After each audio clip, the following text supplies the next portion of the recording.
some trouble parsing this paragraph.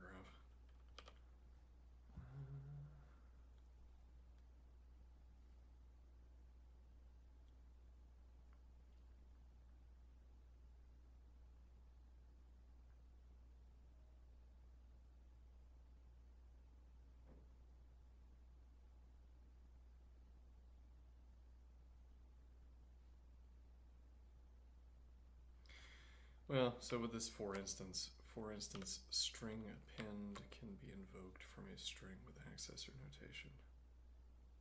Hold on, I missed a critical component of the stream setup. 1 second.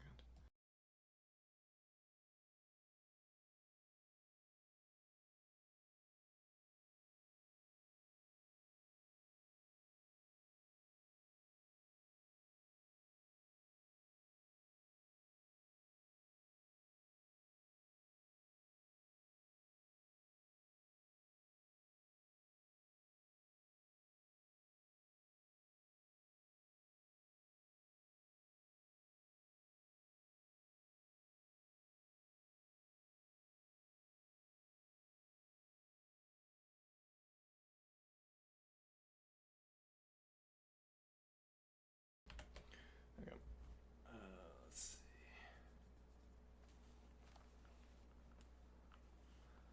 So this gives, as an instance of this paragraph, we get this example. For instance, string append can be invoked from a string with accessor notation.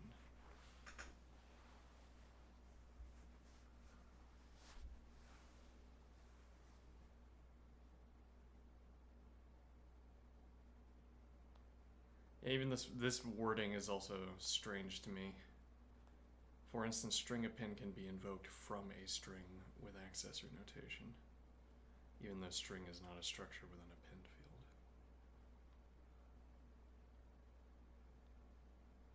So if we could look at the string structure, i.e. the definition of the string structure in this format, it would not have a append field. Okay, naturally.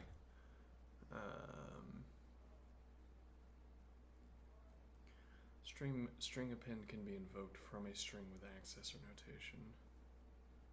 From a string with accessor notation, even though string is not a structure with an append field. So what all of this is talking about is this, and let's see, this also gives a little bit of help here. In that example, target represents one string and arg1 represents and another.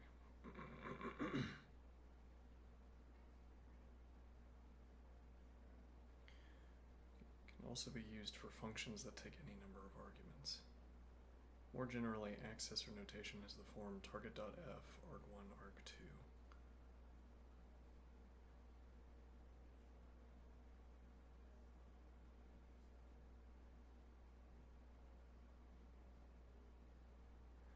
So this is merely accessor notation, or rather, accessor dot notation is usable with more than just structure fields. It can also be used for functions that take any number of arguments.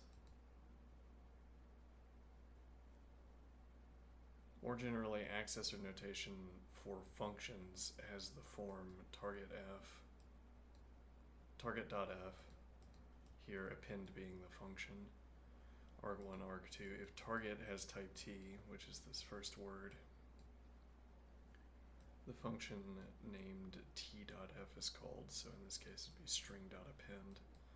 And as it happens, the string append command is string.append. So when the function named t.f is called, we get string append. Let me see.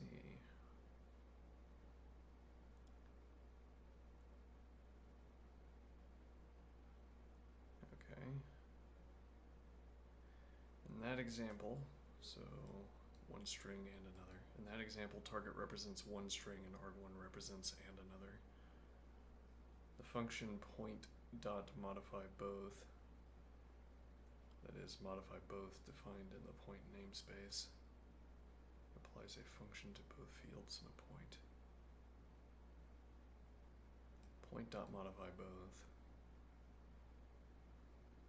So this is also showing that this function call doesn't have to be a baked-in function.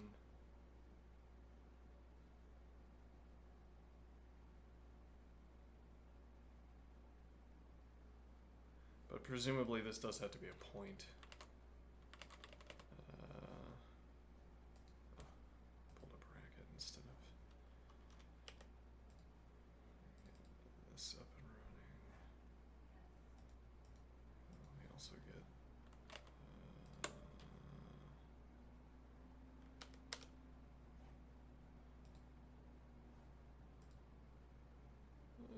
that was okay.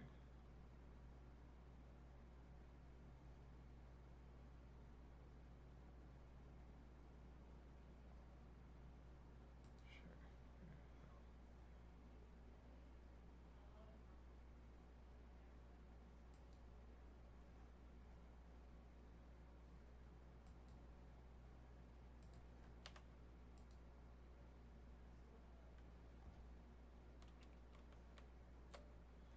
Okay, so if I have a type not point, okay, let me see. This is getting a little bit cluttered. Yeah, we'll start a new file after this chapter. So we have modify both. We did not copy that over apparently. Let's see.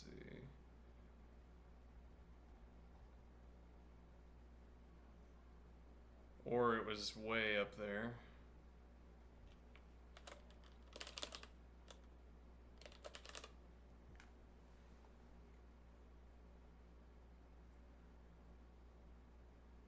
Oh no, so this is a new function. Okay.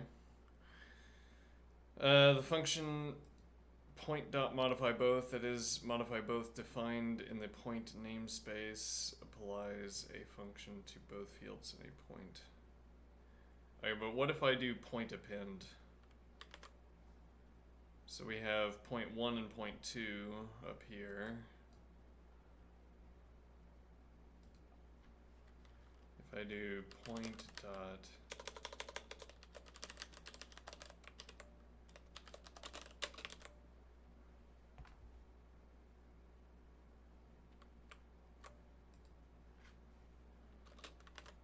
syntax for this, oh well, it would be let's see, point 1. Actually, we could just do point 3 here.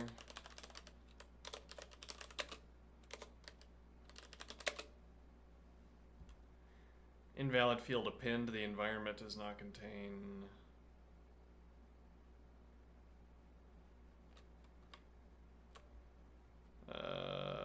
does not contain geometry, point 2 append.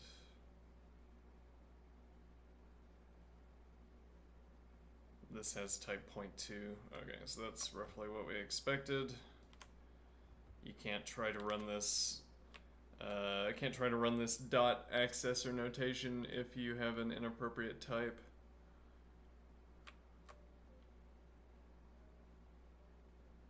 Presumably, though, we'd be able to do list append, but we don't know what the data structures are yet. I mean, we don't know how to create a list yet. List the superior form of set. Sure. Let's see. Define point, modify both. Get rid of that. Let's see. Define point, modify both. A function from float to float as the first argument.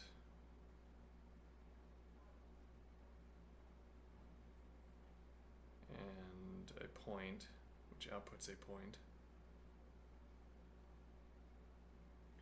Okay, even though the point argument comes after the function argument, it can be used with dot notation as well.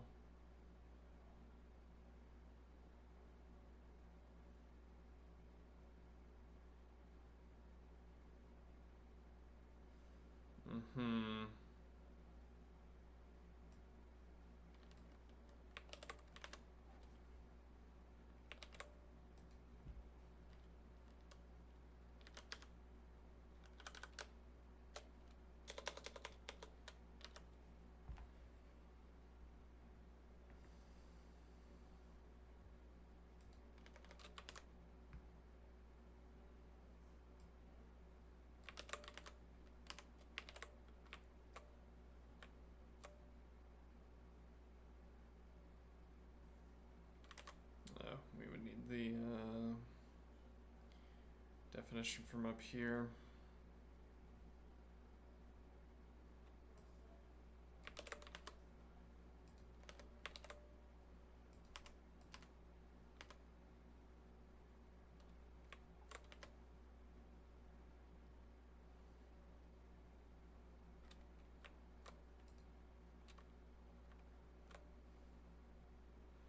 So this has the structure of saying, or this takes the form of saying point dot modify both, which uses, well, no, that's the definition of the function.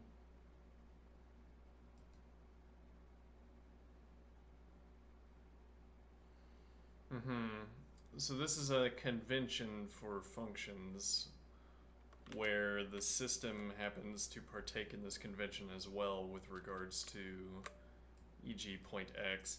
So when we have, well, with both, yeah, okay, with struct fields, so accessor notation is a way of designating a function that chooses the struct field, chooses a struct field, okay, but also let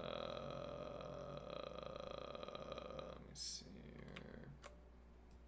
Baked in functions, primitive functions also allow this accessor notation. Here though,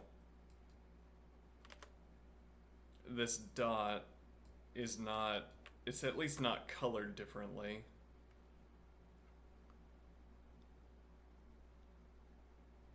It is colored differently here, interestingly. But it's not colored differently here.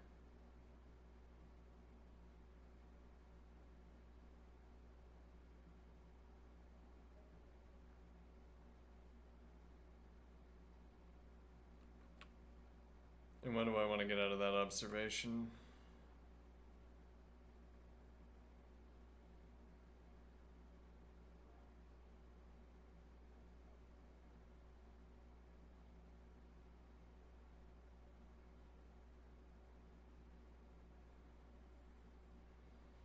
Well, if this were merely, well, so it's like the you don't need the system to do so much work on your behalf. I mean, it has, the system provides the accessor notation for struct fields. It provides that accessor notation for baked in functions, and then if you merely adhere to that convention yourself, you can always have access to this dot notation. So but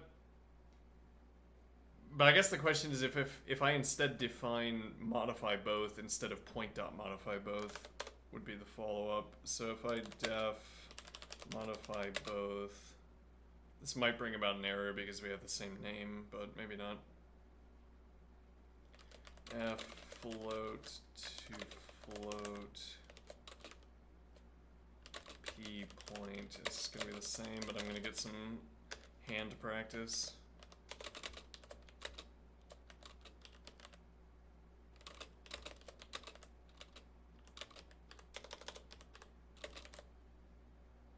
Alright, so this doesn't cause interference.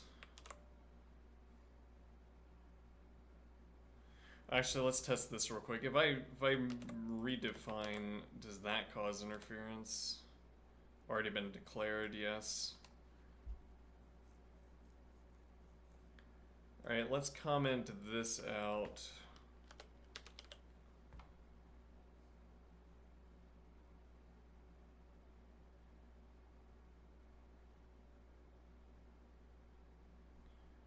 Uh-huh.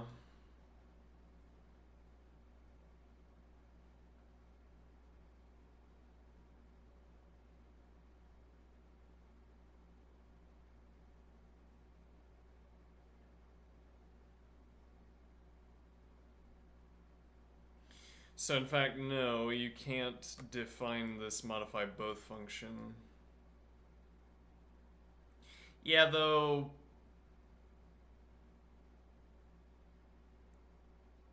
that's not quite, that's not quite what was going on up here either. Def point dot modify both.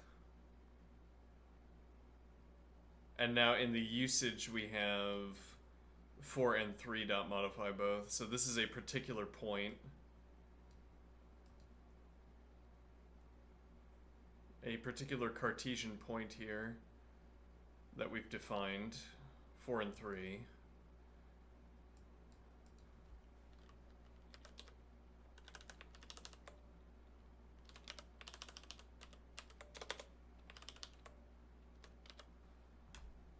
And now this is fine. So this, even though this period is not colored differently, this dot is not colored differently.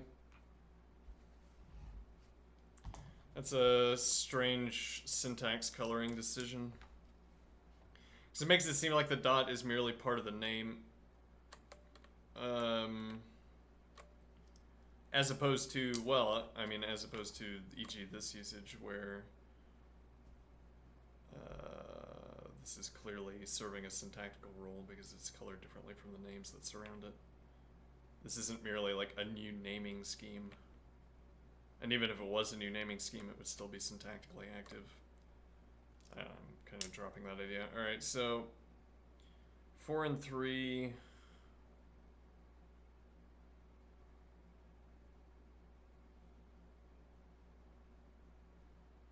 Let's see.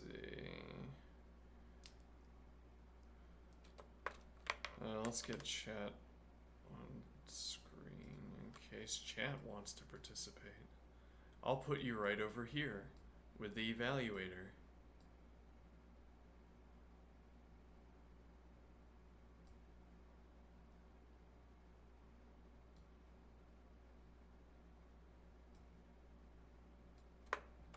There you go, chat. Alright, so 4 and 3 dot modify both.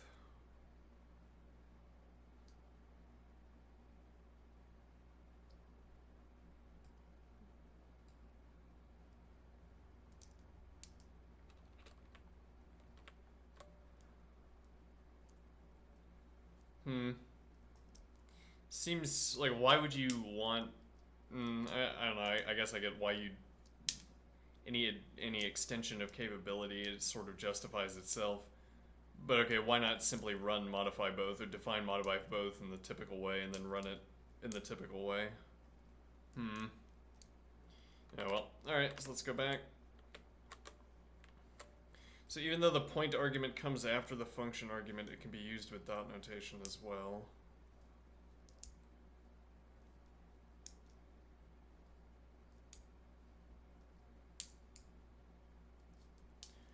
So this is similarly this eval 4 and 3 dot modify both float dot floor.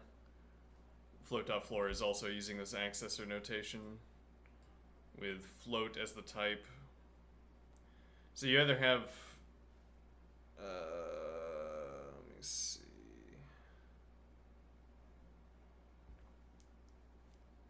Yeah, though this seems to be doing something different.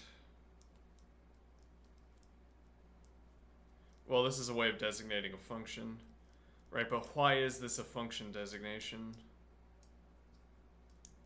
What do I mean? Well, so point dot modify both is a function designation because we defined this to be a function designation. And similarly, this, which is target.f, is a function designation because that's part of the accessor notation, where specifically, if you have target f, target.function, and target as type t, then a function named t.f is called. Though this also implies the existence of functions of the form t.f, which would mean, well, this is another instance of a function of the form t.f, float.floor. Okay. In this case, target represents 4 and 3, while arg1 is float.floor. This is because the target of the accessor notation is used as the first argument in which the type matches, not necessarily the first argument. The target of the accessor notation is used as the first argument in which the type matches, not necessarily the first argument. So when we run 4 and 3 dot modify both, this searches through arguments until it finds the correct type. Sounds inefficient.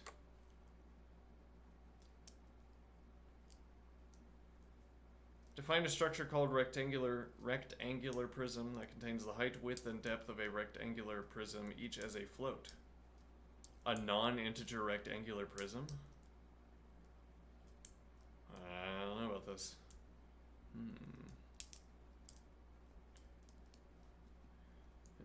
Okay, let's see. Volume. Okay, so we're still learning the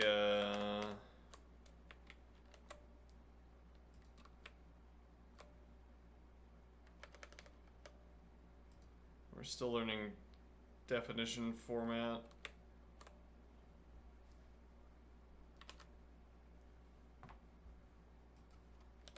Def.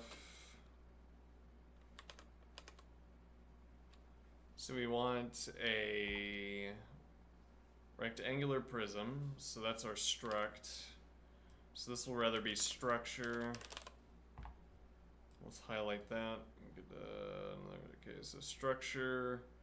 All right, rectangular prism where?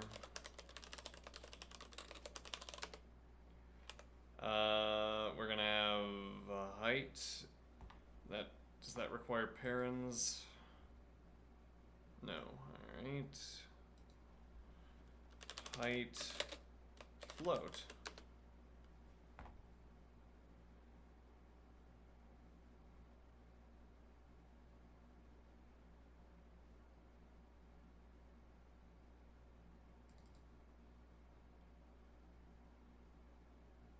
Uh-huh. Interesting. Float. Width. Float. Depth. Float. Okay.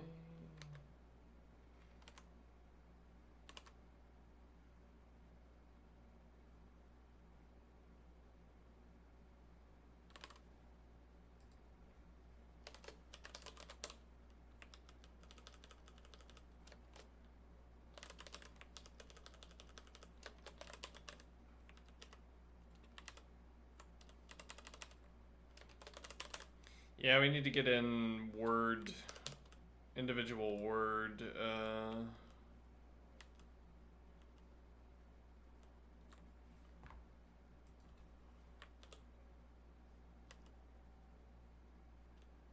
I don't know what that's doing. Individual, like, complete word crosses. Really, we should just get, Vim keybinds, which made much more sense than Emacs keybinds. And then we should learn Emacs, but put Vim keybinds into Emacs. Actually, yes, how do I get Vim? Yeah, I shouldn't be looking at that right now, but one real quick. Can we do that? NeoVim keybinds in Emacs. Emacs keybinds to NeoVim, no thank you.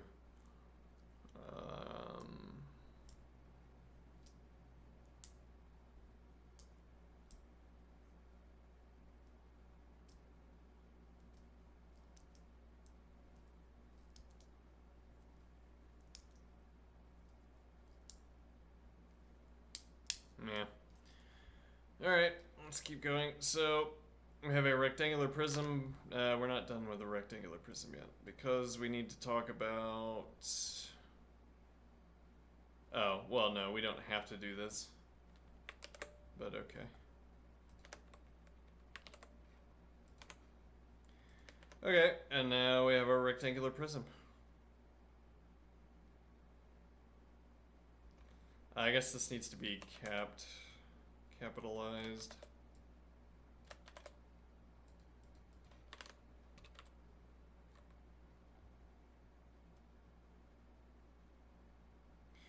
Define a function named volume : rectangular prism to float that computes the volume of a rectangular prism. Okay, so def volume function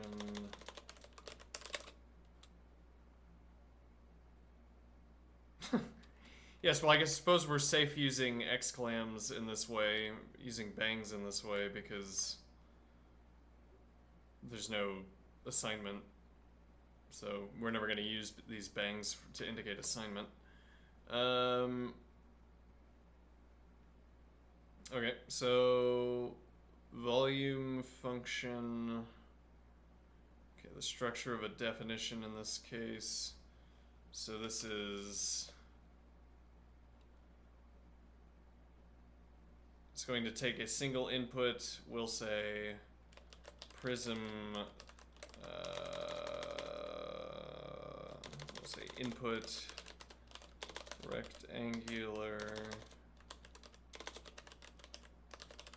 prism, which is a rectangular prism struct.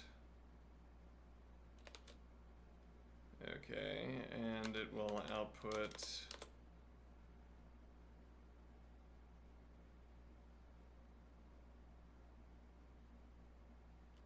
yeah, I really want that to do the spacing for me, I think. It's like take a little bit of pretty printing away from Racket if I hit enter when I'm talking as if there's a model underneath my VS Code that would change the rules for me so that this automatically happened. There isn't yet. But when I hit enter, if it placed the cursor here, that would be quite handy. And this is an output, or rather this will output a float, I suppose.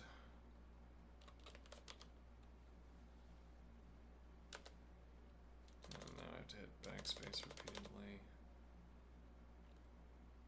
Yes, though one wonders why that's my preferred format.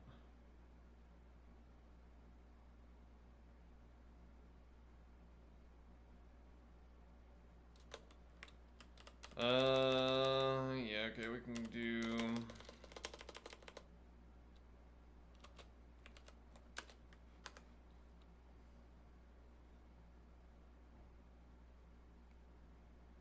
Alright, so now the continuation of this definition is that we want to set up a struct construction. Alright, and we will say height float. No, we're not constructing a struct, rather we need accessors. So this will instead be input rect.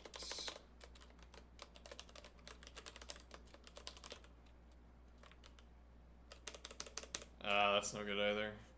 I can't highlight with in a way that I'm accustomed to highlighting. Star. Hold on. Rather, this should be height. Float dot input. Alright, this naming scheme is getting a little bit out of hand, maybe.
Oh, it'd be the other way around. Okay.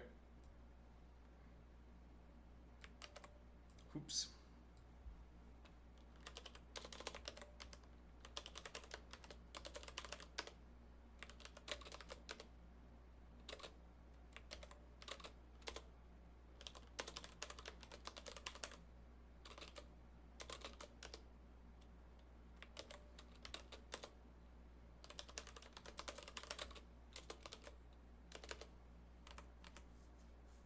Okay.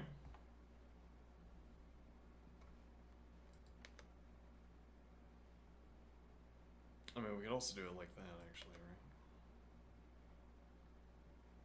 Maybe just one tab. And then we could do two tabs, second tab here.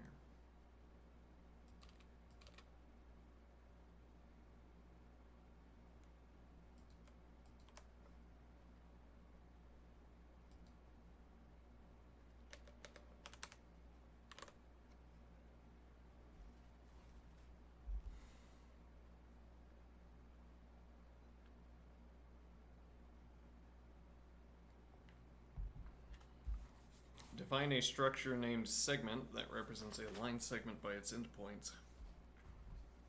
And define a function length segment to float that computes the length of a line segment.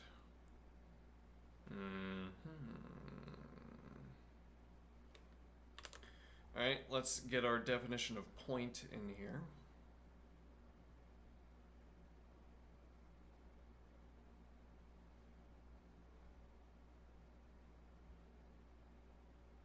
Actually, I wonder, could I do check point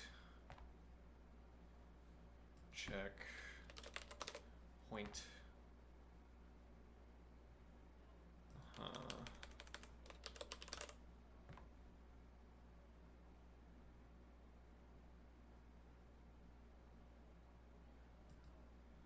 Yes, though I would prefer to have more information. I would like to have. Well, I mean, if I do this, for instance, but no, it's grayed out as well.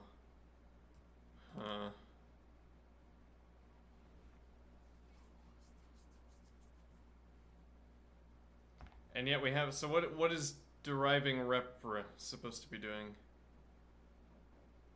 Like, I can't look at the name of a type, or rather, I can't look at the name of a structure in order to figure out what its component pieces are.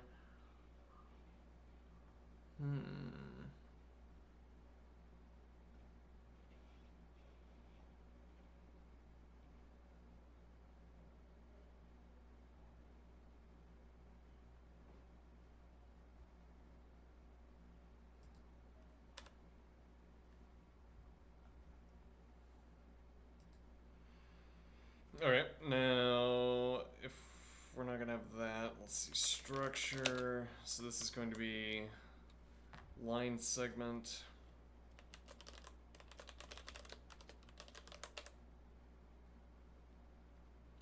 Okay, this also suggests, I think, that capitalization is the typical way of separating words.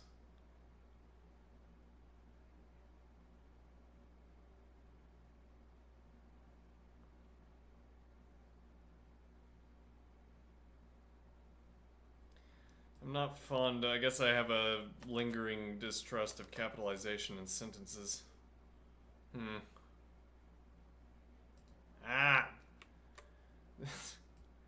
All these windows that pop up are like they are going to get on my nerves rapidly. Okay, yes.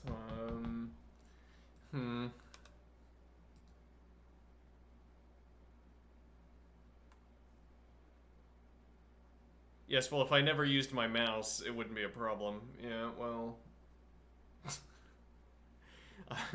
I'm not yet convinced.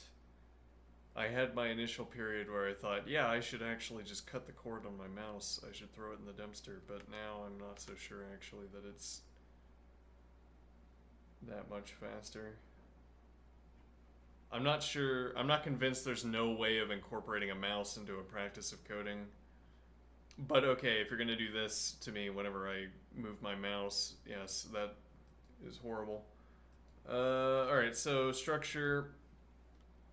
We're going to have start point, which is a point, and we're going to have end, which is apparently not accessible as a, okay, start.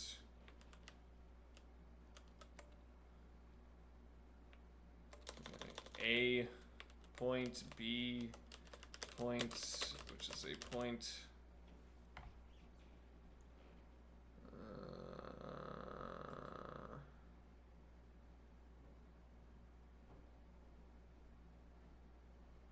Oh.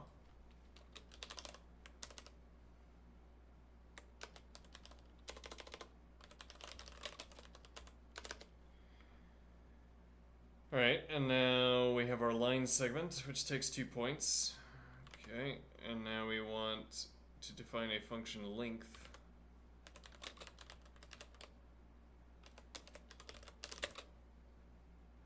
Def length function, which takes a line segment, input line segment, which is a line segment struct.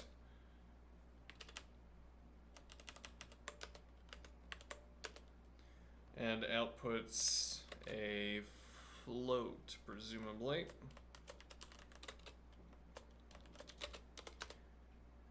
Okay.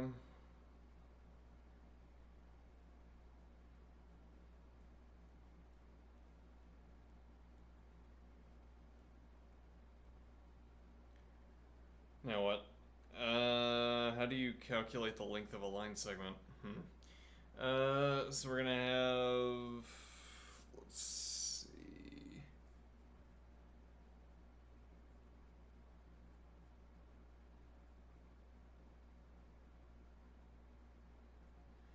Yes, conveniently the squaring operation does the absolute value for us. Effectively, It serves the same function as performing the absolute value. Okay, so if I have, let's see.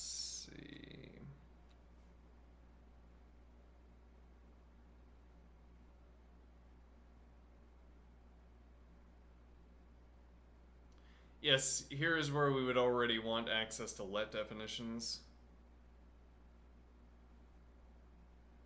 which our interlocutor offered to show us earlier. Yes, well, and yeah, actually, that's a point. I mean, we're already accustomed to using let definitions. Not having access to them doesn't make a lot of sense. Let's see.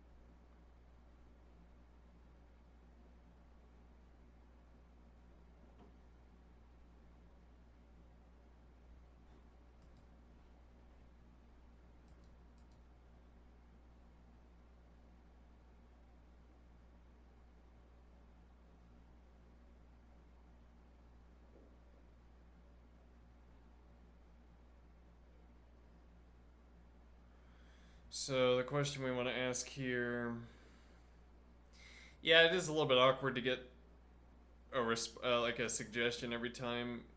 It suggests that there's a good way of continuing, and I often do say yes, but I also don't like having to say no. No, not this time. Let's think about this instead. But I guess we have to learn how to do that as well. Let's see.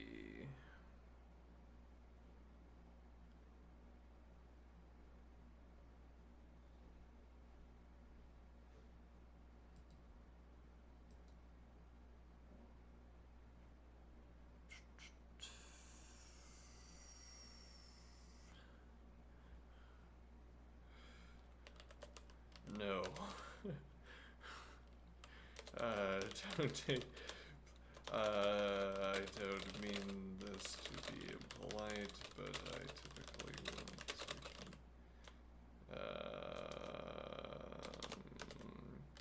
but if I say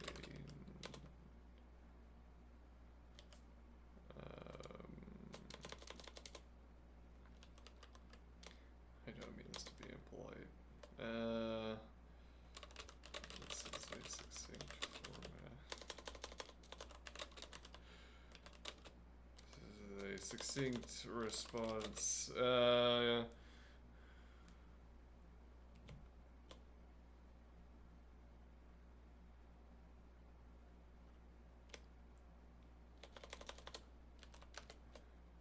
often do want to peruse your to consider your follow-ups, but when I don't, I already have another routing in mind. I often do want to consider your suggestions to follow your suggestions to proceed. But when I don't, I already have another routing in mind.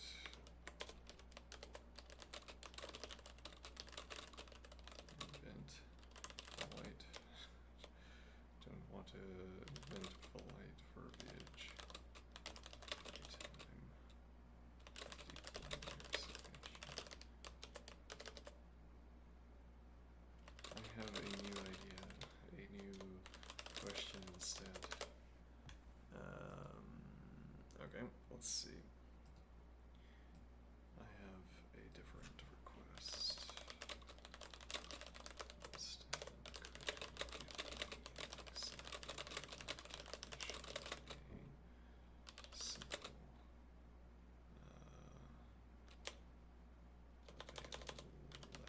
construction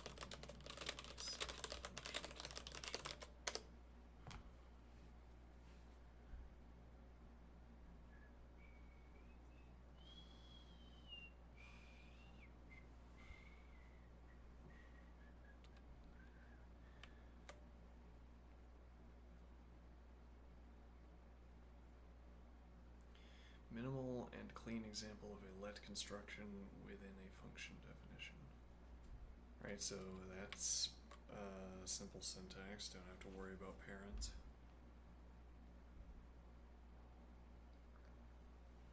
Yes, though, I feel like once you get used to the parentheses, it's like a nice weighted blanket. Def hypotenuse AB float. So it takes inputs AB. So actually this also shows us that we can designate the types of inputs as a group.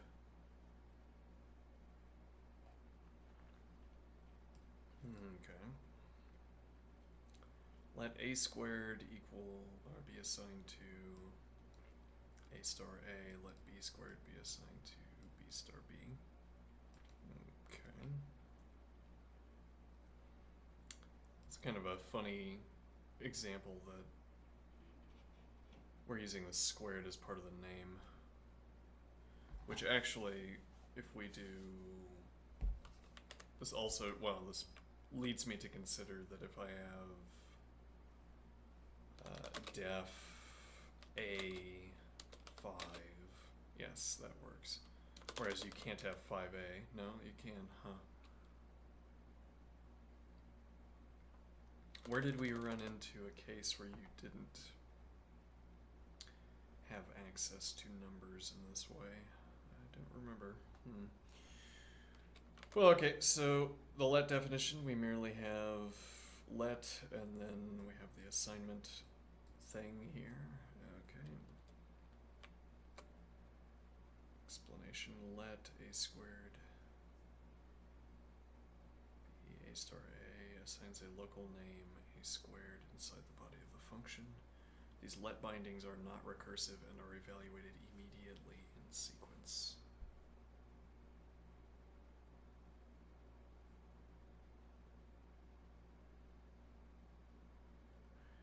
So I guess this means as opposed to lazy evaluation.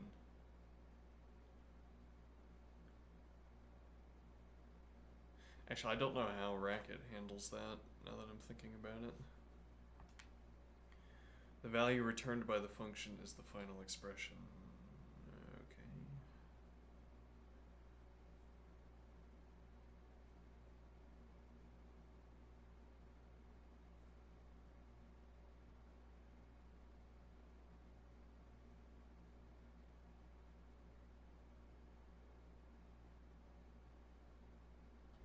Yeah, we might ask for a little bit of clarification here. I'm not sure if this is saying.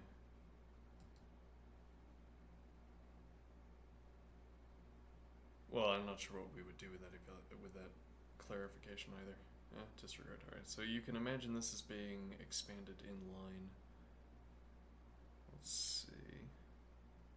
So def hypotenuse AB float, and then we merely have float square root A star A plus B star B. Okay, but the let form is more readable and compositional. Would you like a version that uses let in explicitly to show how composition works, or are you primarily interested in this inline sequential style?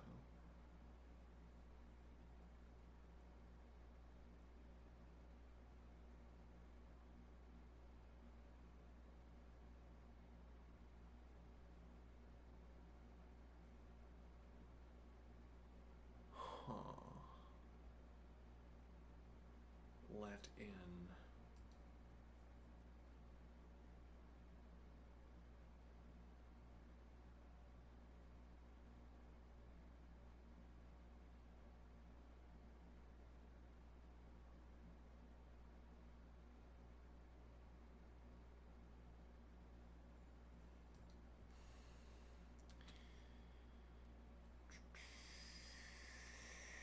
I will take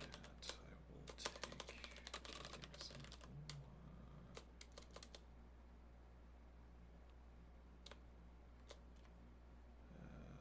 Sure. Could you explain the idea behind the let?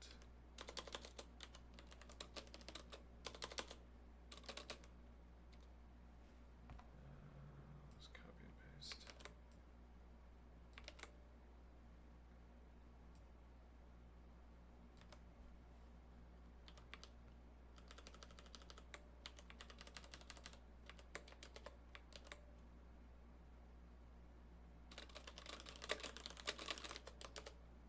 Does this form have a correlate?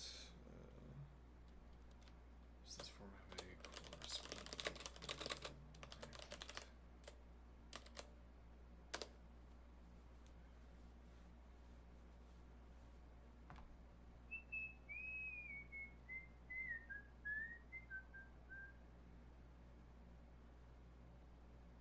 Lean supports a general let-in syntax that explicitly separates the binding of a name and the expression in which that name is used. I see.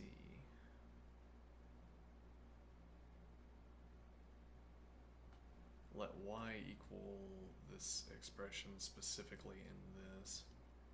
Bind y to x star x and then evaluate y plus 1.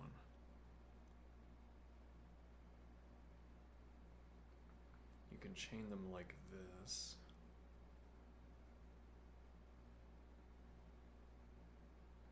Yeah, so this is just automatically how let works. This let in construction is automatically how let works in Racket. Okay, each let in introduces a new binding and a new scope for the body that follows. Alright. In Lean, using nested let.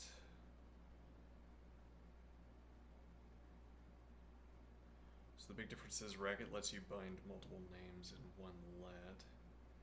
Lean uses sequential let bindings, each one can depend on the previous. Lean does not have built-in let form that binds multiple names at once in a list, but the sequential nesting covers the same ground.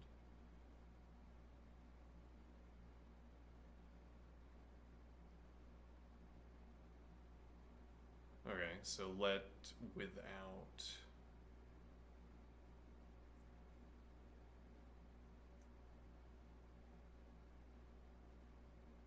Let's see.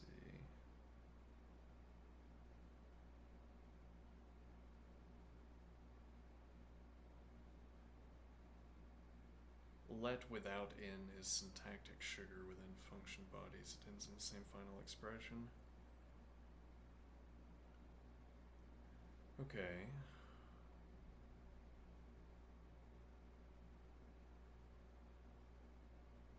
Though it's curious. A pattern here is that the sugar keeps being the sugar is not, well, I don't know, I mean, let's see, like here we have let in,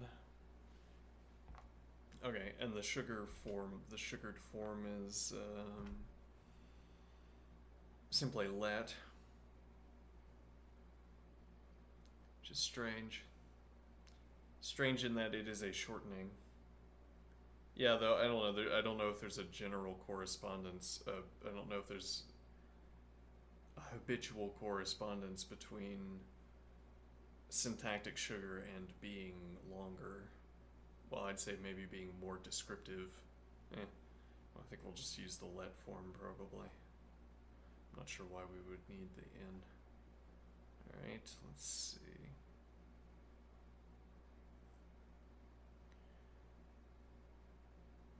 Without in is syntactic sugar within function bodies. It ends in the final expression. Lean's evaluation model and scoping rules for let are eager and lexical, just like Racket. I think we will stay close to the book. Yes,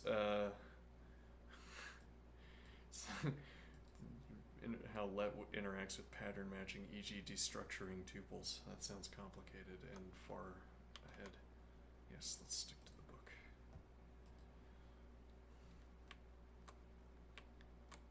Okay, let's see.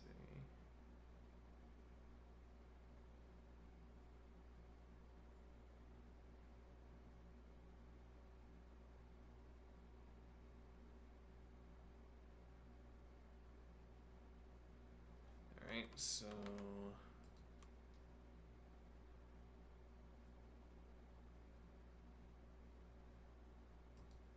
now we're going to have float as an output to our length function. Okay. Now float.skirt is apparently how we calculate the square root. Okay, so I'm going to do let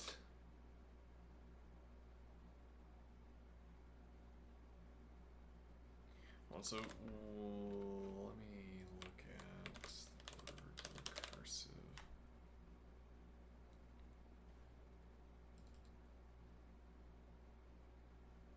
Let bindings are not recursive.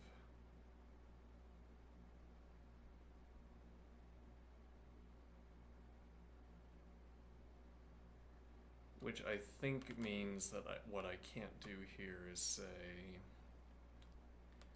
let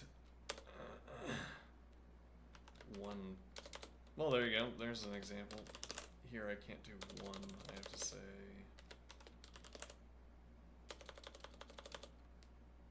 is the first point be line segment struct dot a point let, what does that anticipate?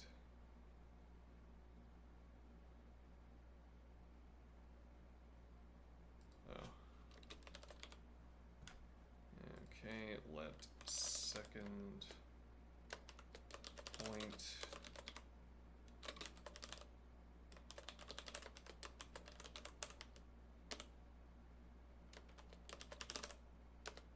okay, and now what I can't do is let, so am I sure that I can't do one here? Okay, that'll work.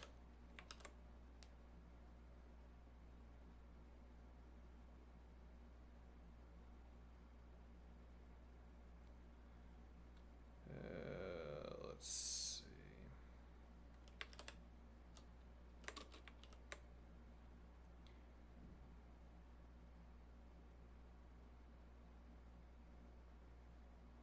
So now I can't do let in1x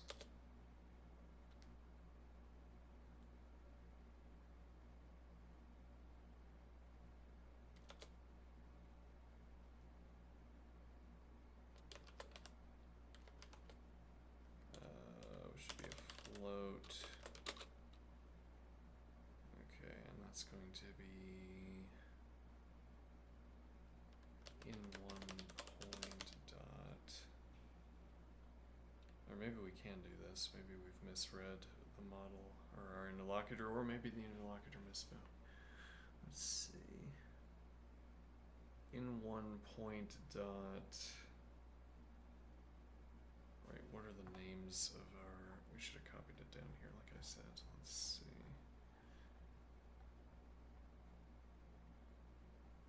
Point. Alright, so it'll be x indeed. Yeah, that raises a point that this naming scheme that we have.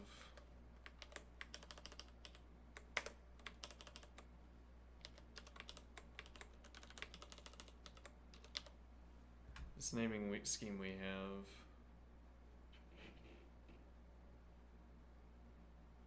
is going to become quite verbose.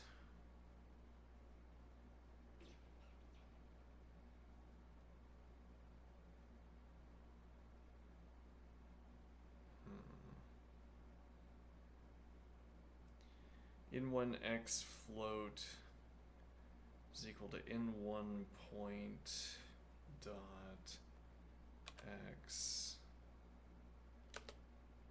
and let in1 in1 y float is assigned to in1 point dot y, let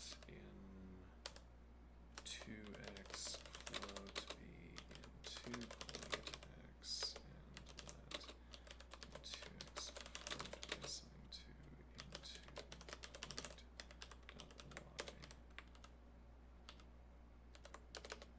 Right. Now let's do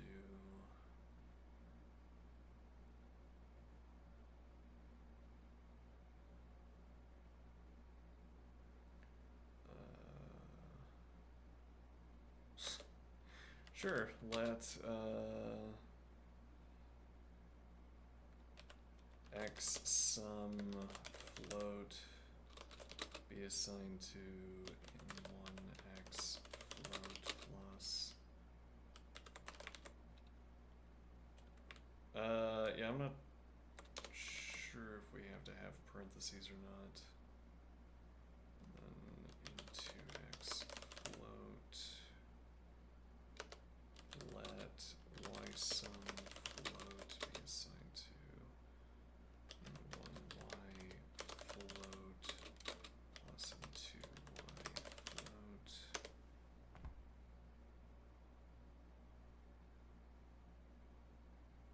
Oops.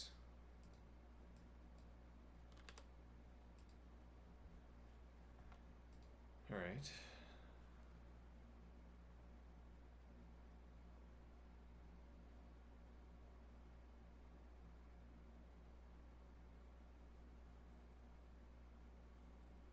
Isn't that supposed to be minus? Hold on. How does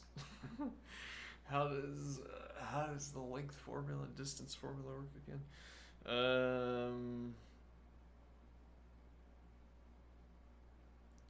Yes, this should actually be minus. Okay, and then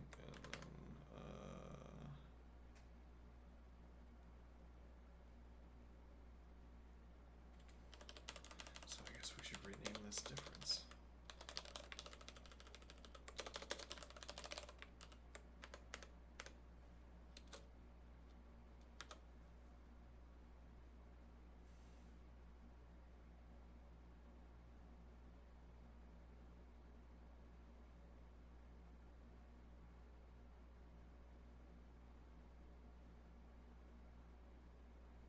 This definition is getting a little bit bloated.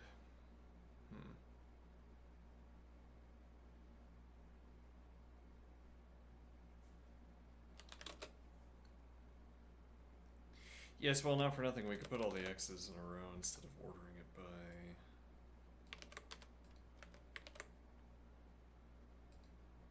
That wouldn't change the bloat status, but might make it more legible.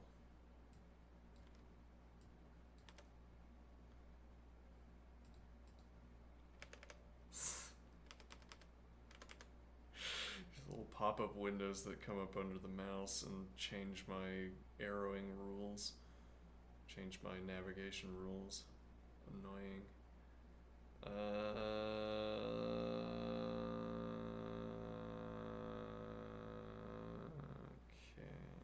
let's see. So we're not getting an error yet from this, which is interesting.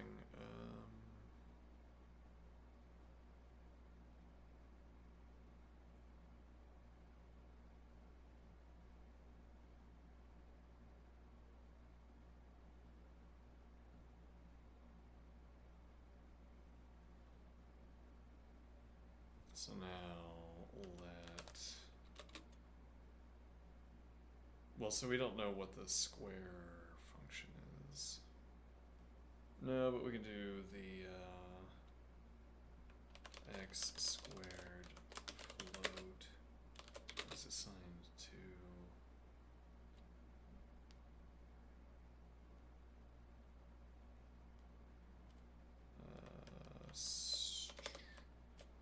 x difference float star x difference float let y squared. So actually, once again, we don't need that to be here. We don't have to have that here. We could have it here. Let y squared float be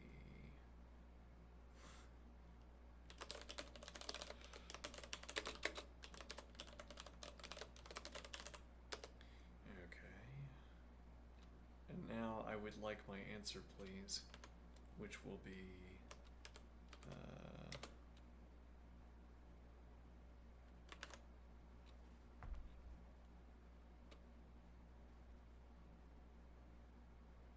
let's see, float.skirt.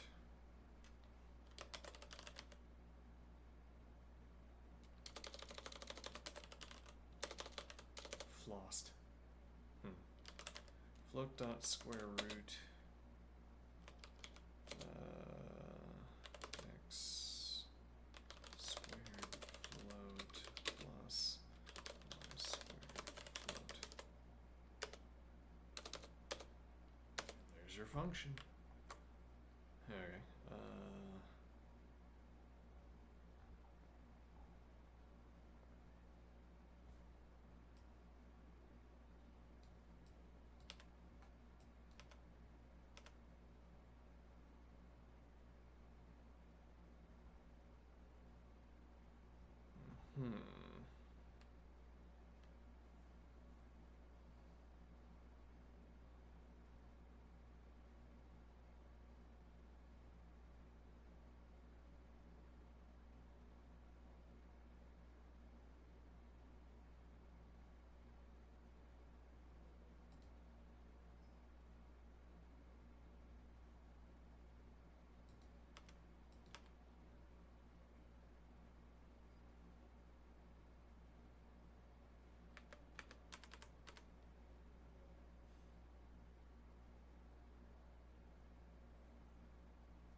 Okay, and now if I try to run length, yeah, now, yeah,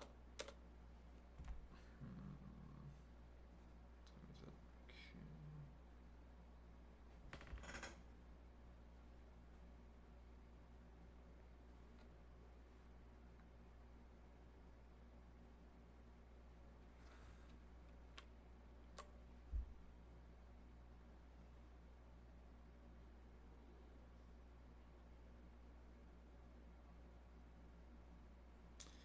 okay. So this should actually be rather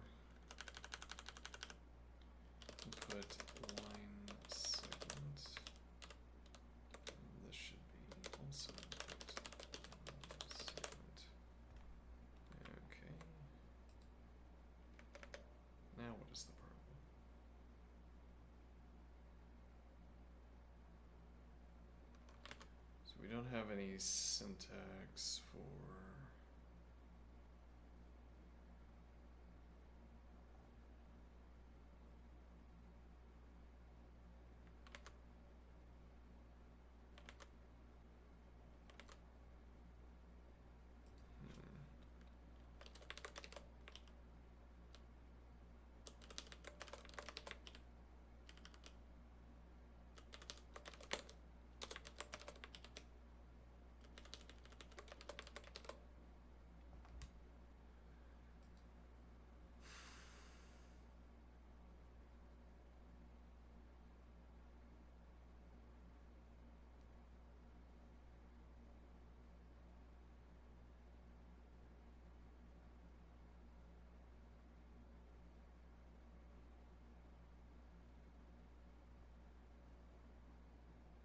Hmm.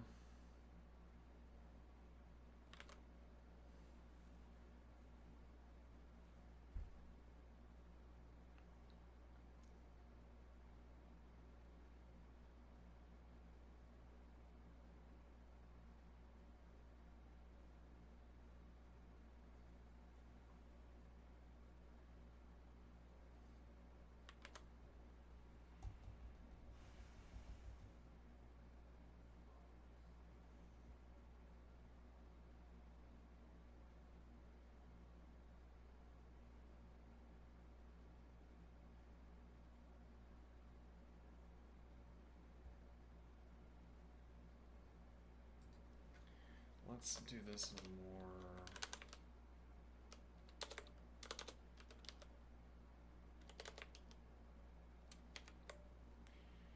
reasonable way.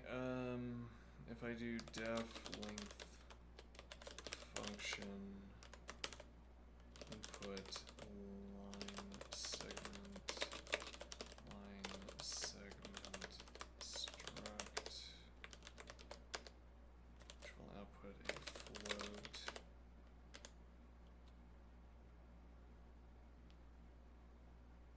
Well, let's do this in a non-recursive way, a non-let star way. Okay, so we're gonna say let in one point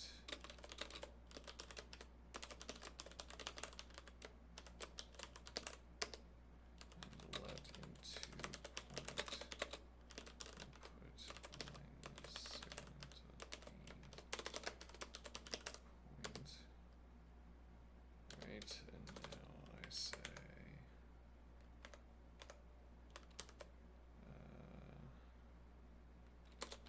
float dot skirt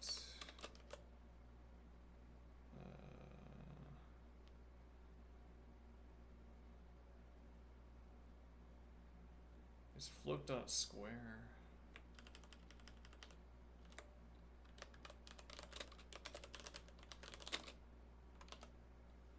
No.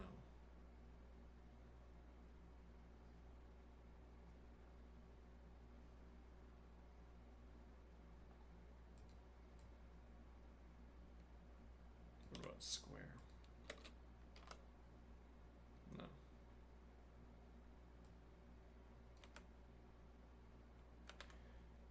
What about? Okay. Yep, we can work with that. All right.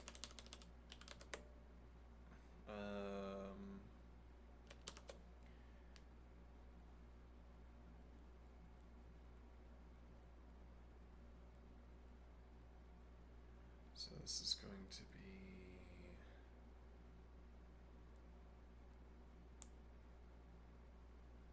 what do I think I'm doing with square? Oh, right, so this will be let's see, in one point dot x plus into point dot x squared plus, rather minus, into one point dot x plus into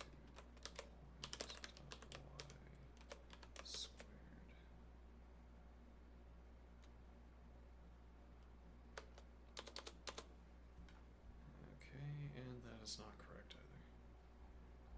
That isn't because of. I mean, I guess that could be because of something else in the code. Huh.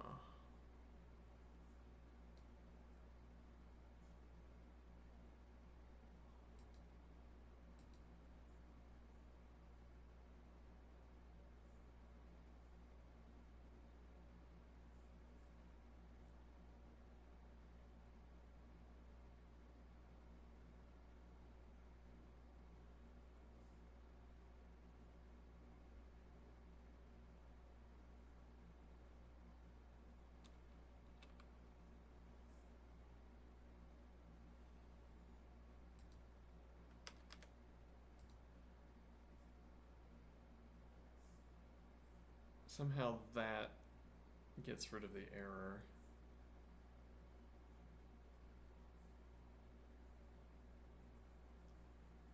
Huh.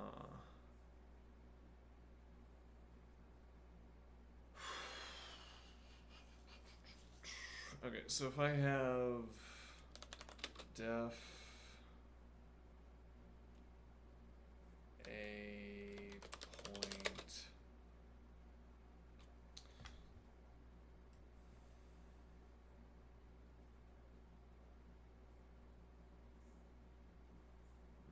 okay, which is the point and it is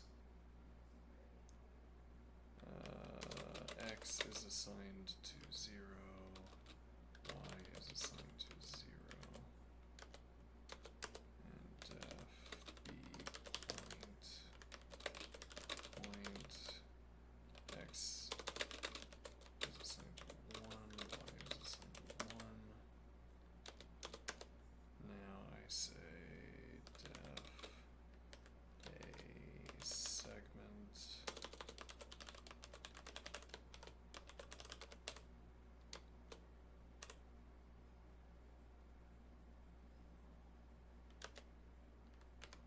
okay, which is a line segment dot struct where a point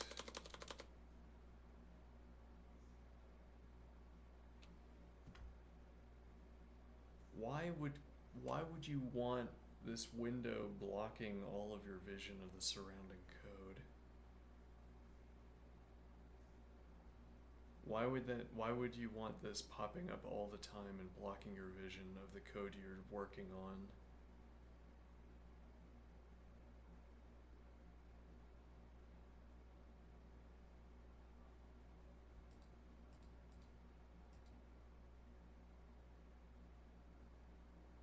Mysterious. So the way segment works, A point and B point, so is assigned to a point. Oh, that's we'll do C and D then.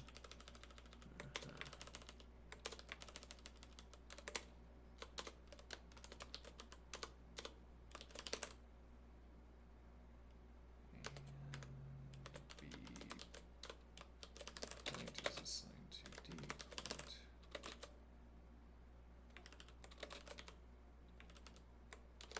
Alright, and now if I ask what is length function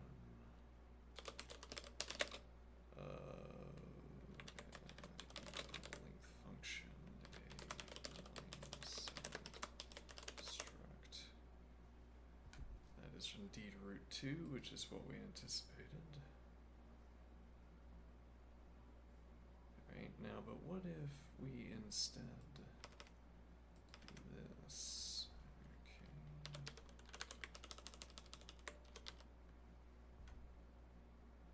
And then I do this into this. That also works.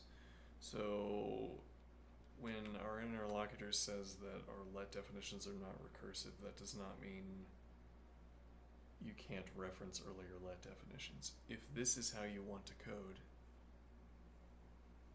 you can do it. Okay. It's a way to code. Yeah.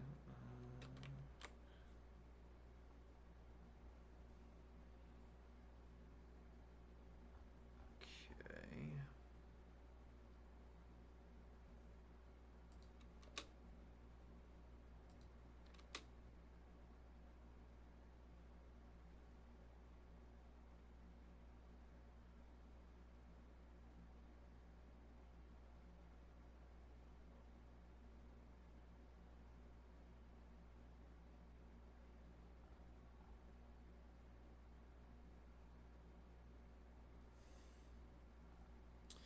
Trying to see if I have a point here. I don't think I do yet.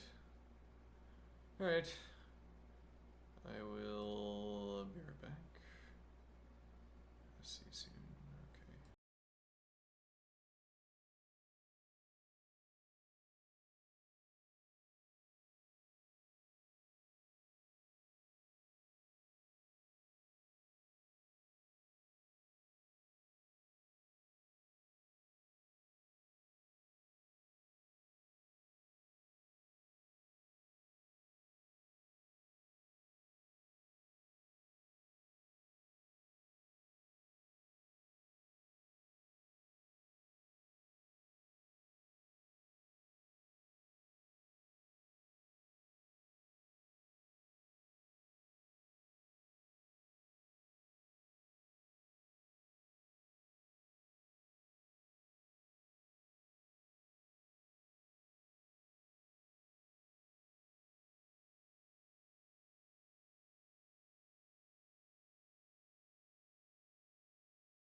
Okay, Chad, I'm back.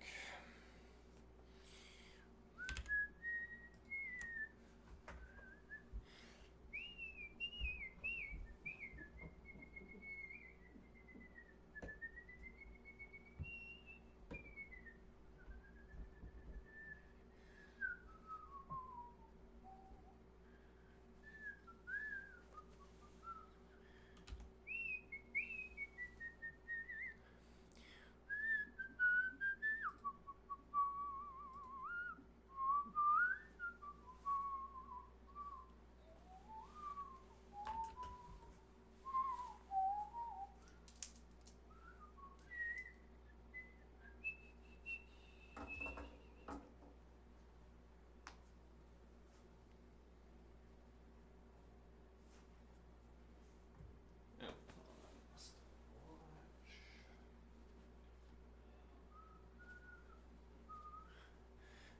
Go ahead and put on my knee brace.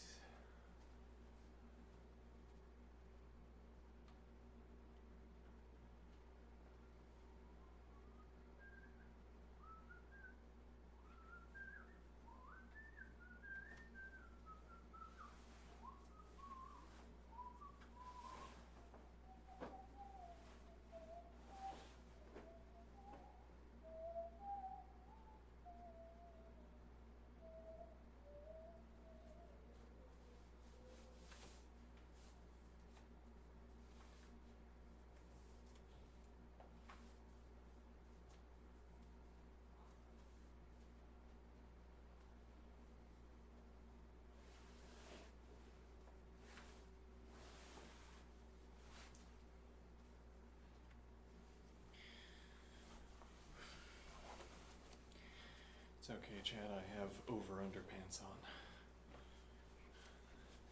This is not suggestive on my part, because even if I removed my pants entirely, over underpants. Alright, now.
muscles again.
Okay, so we return to functional programming and lean.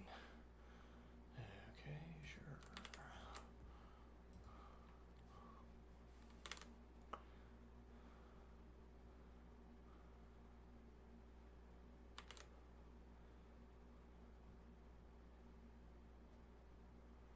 Hello. When was the last time I got a haircut?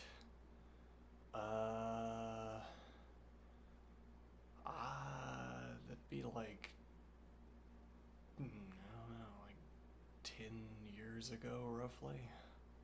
Something like this.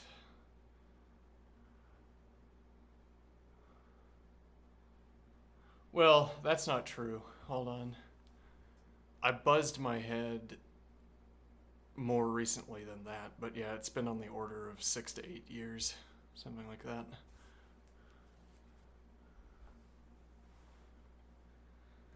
Yeah, I just let it grow.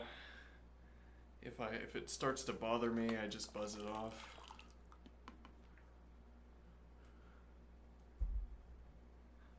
You know how much money I've saved on haircuts? I don't, because I don't know how much a haircut costs. The Stallman look. Who is Stallman? Hold on.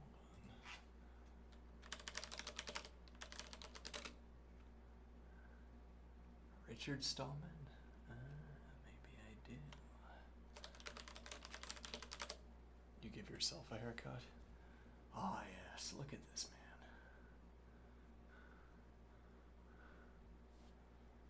Give yourself a haircut. Yeah, if I ever...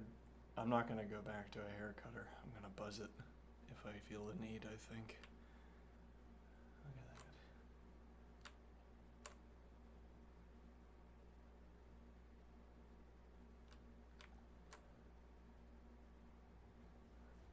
Okay, let's see.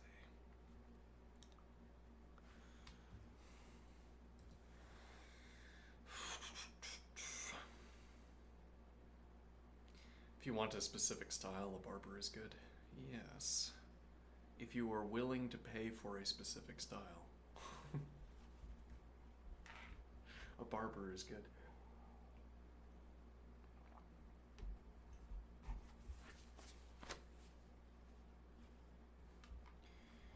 I'm an extremely frugal individual.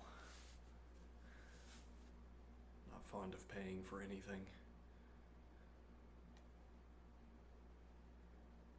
Also, I don't know, I kind of like the all-natural look that you get just letting it grow out. It has its own charm.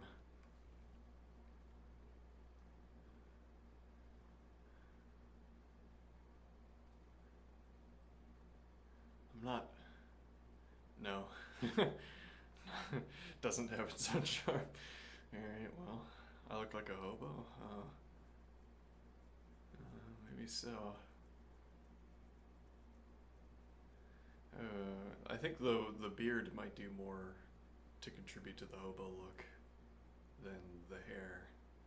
I don't know, maybe it's a combination of the two.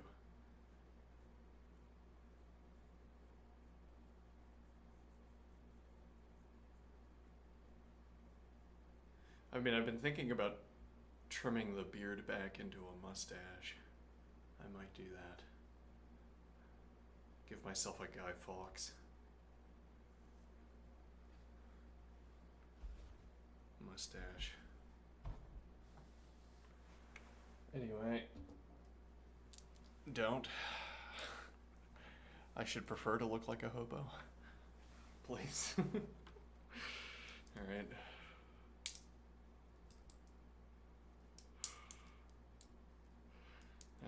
I'll add your opinion to the pile of opinions here on what I should do with my facial hair.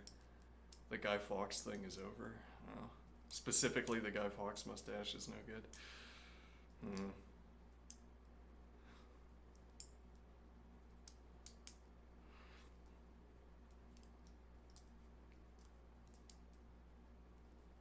I think I would look good with it. I could pull it off.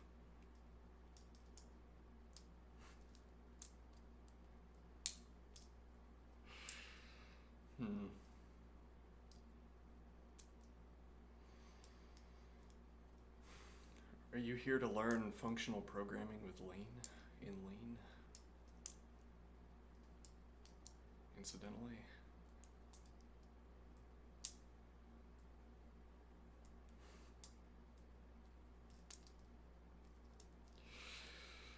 Because I'm here to learn that. Get beard oil.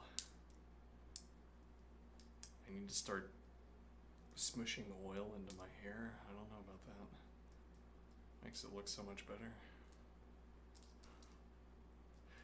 Though it's contrary to the Richard Stallman aesthetic of all natural. Trust you?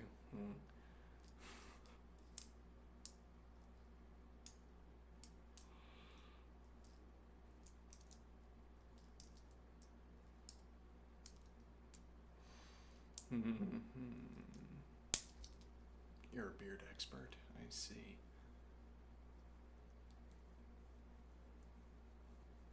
I'm not. I've never grown my beard out before. It just struck me in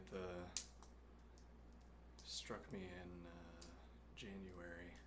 Might as well give it a shot. And here we are.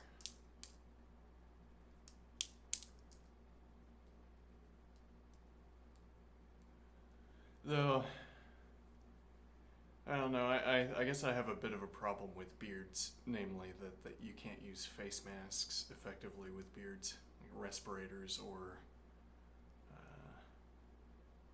face masks in general. So I'm announcing in advance if I get sick or if there's flu going around. Good luck, everybody. Makes it feel smooth.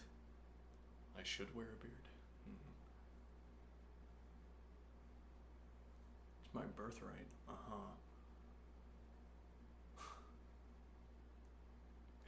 It's power. Huh. It's like Samson with the hair. If someone tries to convince me to cut it off, they're Delilah trying to sap me of my power.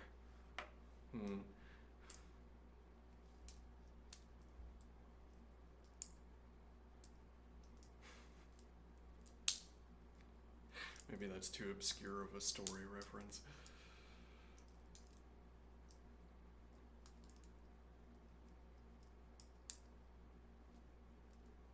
Beard is power. I wonder if the beard makes me more employable.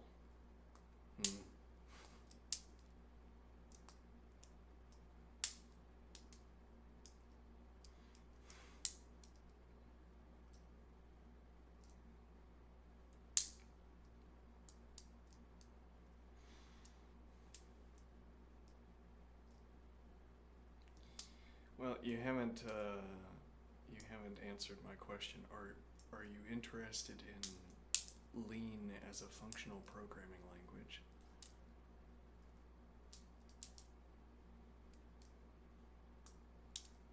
I can put my beard on screen if that makes it easier to follow along with.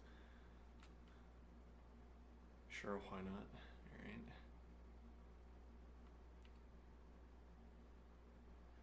What's the benefit? When I start using it as a theorem prover, we'll already know all of the syntax. And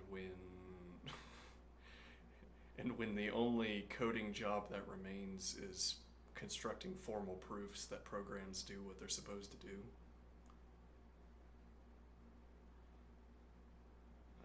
we'll have a functional programming language that has a proof assistant baked in. I think the divide with functional and procedural is dumb.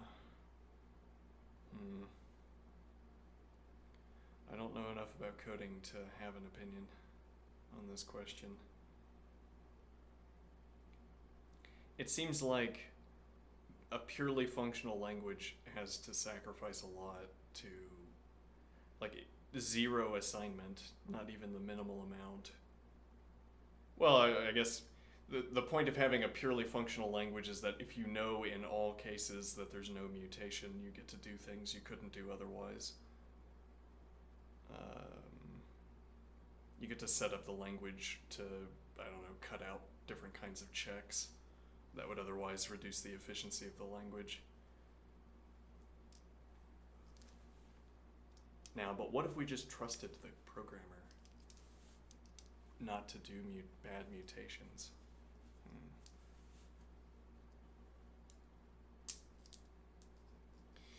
Well, Lean is a purely functional language. There is zero mutation. And at the end of it, we'll learn how to prove things. Side effects. Yes, there are zero side effects. There is only functional transformation.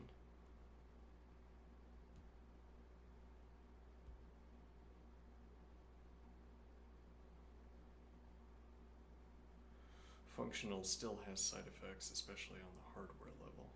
The CPU makes its own optimizations. Well, I know that that's true on, for instance, Racket bills itself as a functional language, but it still has side effects. But Lean at least explicitly states that it doesn't have, as it were, programmer accessible side effects. I can't rename variables, or rather I can't, not rename, I can't reassign variables, for instance. which makes them not variables, I suppose.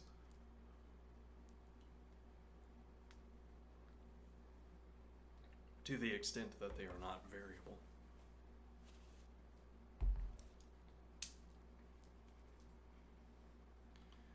Let you send me something? Okay.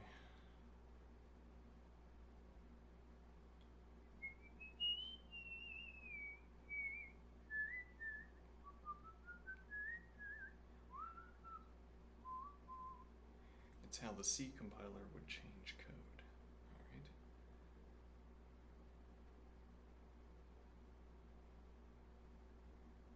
Even if the code is the same.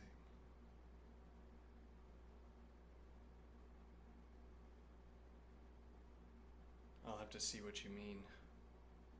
Send it at your leisure. Okay.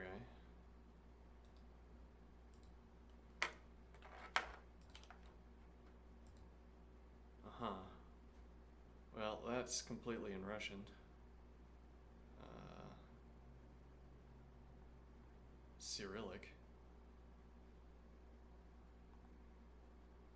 Translate it. Okay.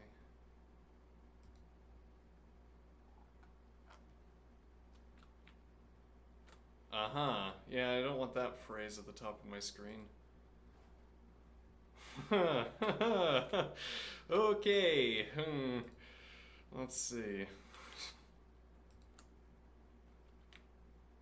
Off to a bad start. No, I'm not gonna. Nope, we're not going back up to that. You'd have to see it. Well, you could translate it yourself if you wanna.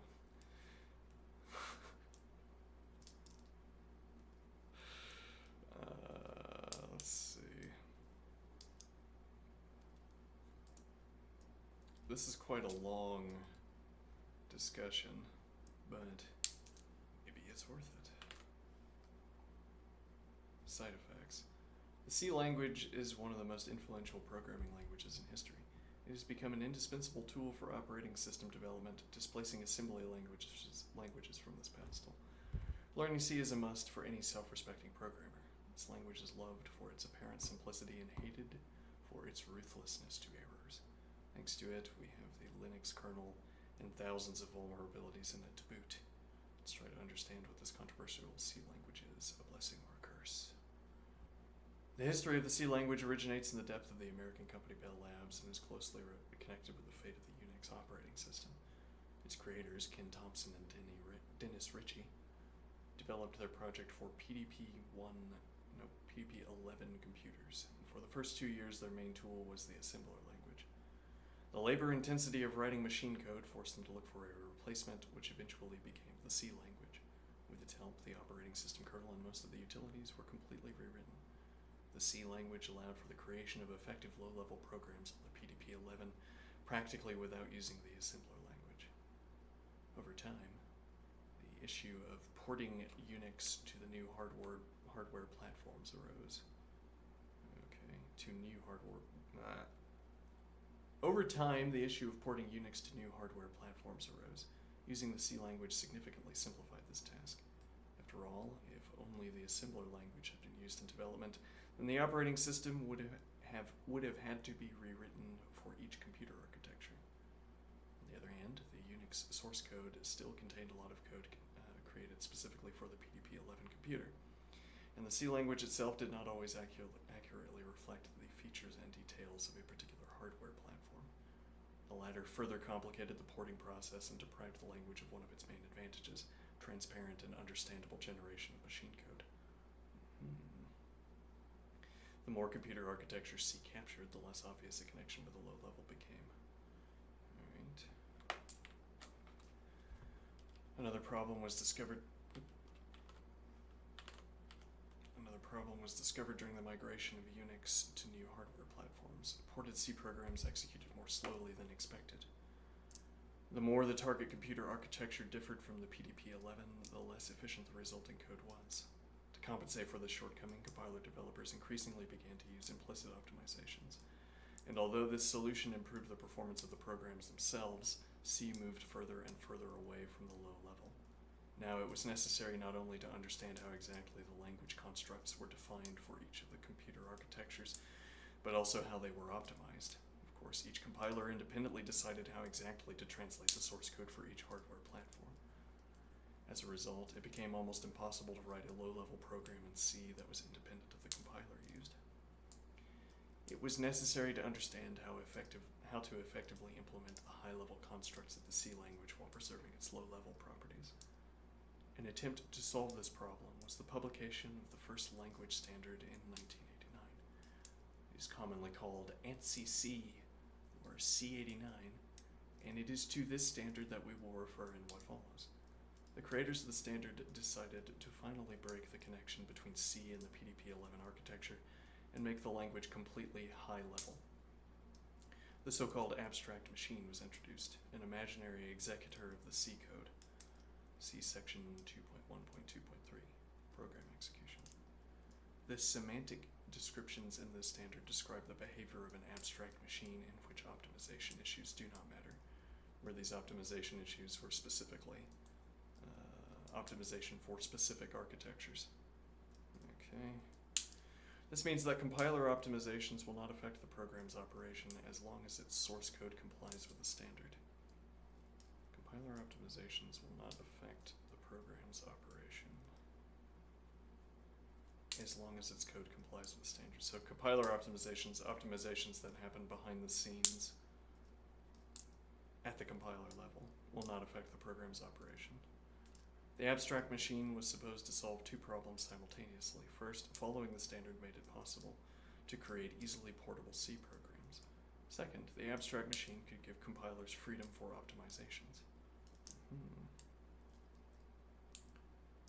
Following the standard made it possible to create easily portable C programs. Second, the abstract machine could give compilers freedom for optimizations. Okay.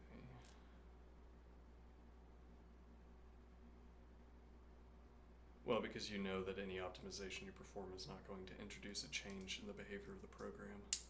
It's not going to change the behavior of the program. But a reasonable question arises, how then does the C language differ from any other compiled high-level language? The answer lies in the text of the standard. In order to give programmers a theoretical opportunity to write low-level procedures, and therefore non-portable ones, another concept was introduced: undefined behavior.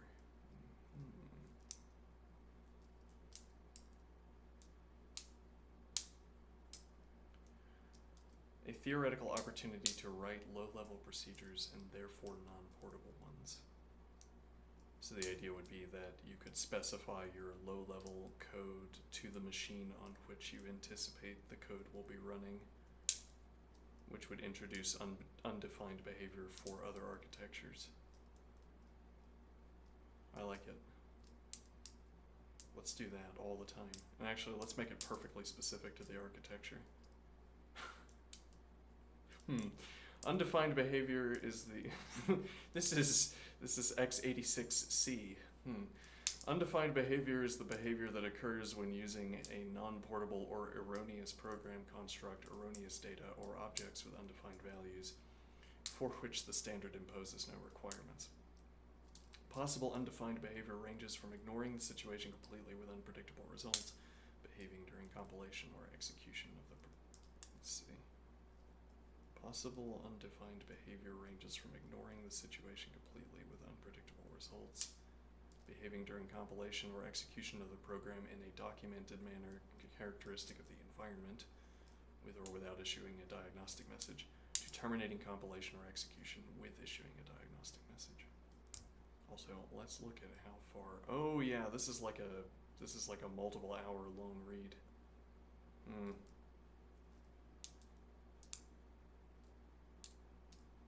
I think I'm gonna have to read this over multiple breaks.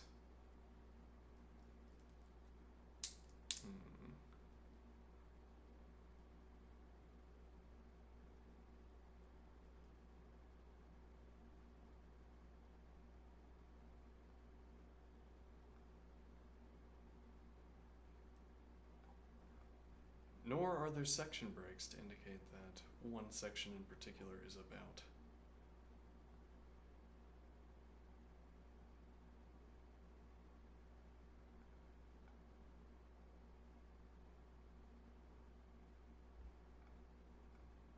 Side effects.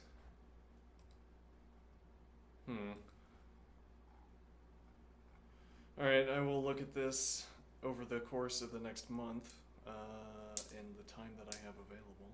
Oh, I'll get that off screen. Oh my gosh. Let's see.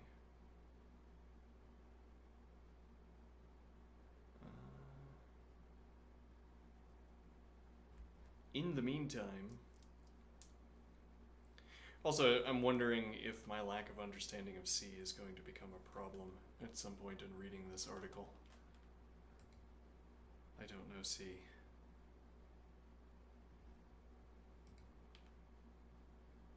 But okay, we'll leave that up there for now. Let me see here. This is what happens. People make suggestions and then it sort of takes over the stream. I have to learn to say, check back in a month when I've read your book.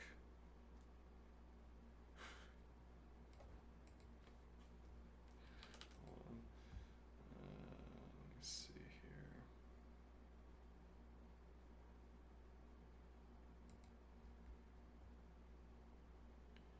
Alright. For now, I'm going back to functional programming in Lean.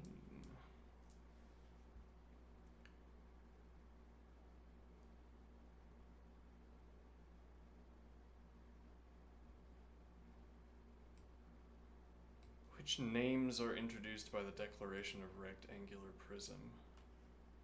Alright, so we will recall from a short period of time ago that...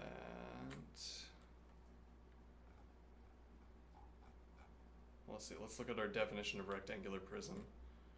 So this gives us a constructor for rectangular prisms, albeit its usage is discouraged because the convention is to use curly brace notation for the construction of instances of structs. Now we also have these three, but these aren't really the names that the author is talking about. I have selectors, accessors for each of these. Okay. And that presumably would be it.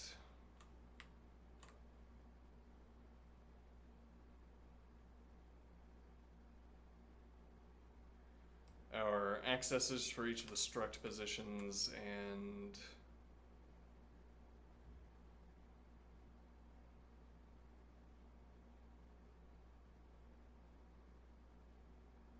let's see.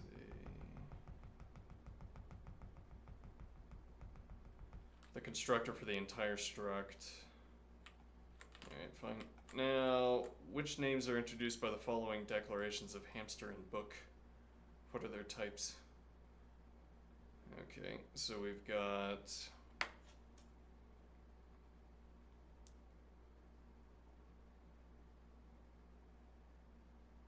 structure hamster. We have name and fluffy for the two characteristics, the two fields here. Name is a string and fluffy is a bool, so the status of fluffiness. Okay. Now, fluffiness would be a compound type in any proper type system, but fluffiness would be a type that emerges, an emergent type on the basis of having numerous hairs. Alright, now structure book, where, make book, title, string, author, string, price, float. Okay. Let's see.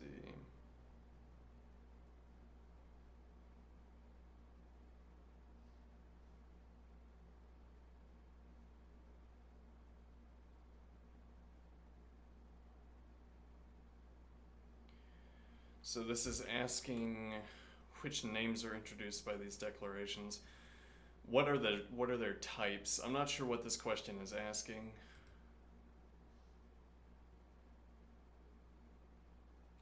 Because the name itself is going to might have a type. And so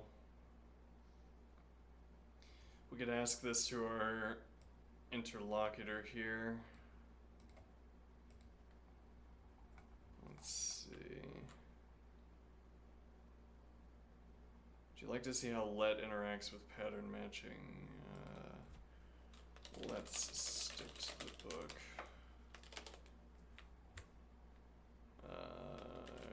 The author poses this question.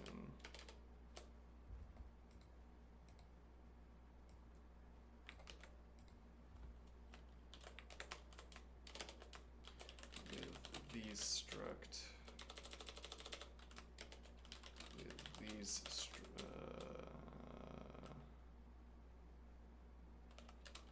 definitions.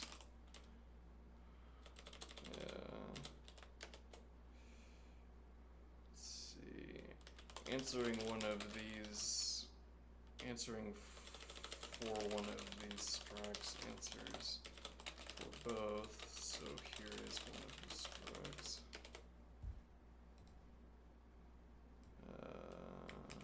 Okay. Well, I think.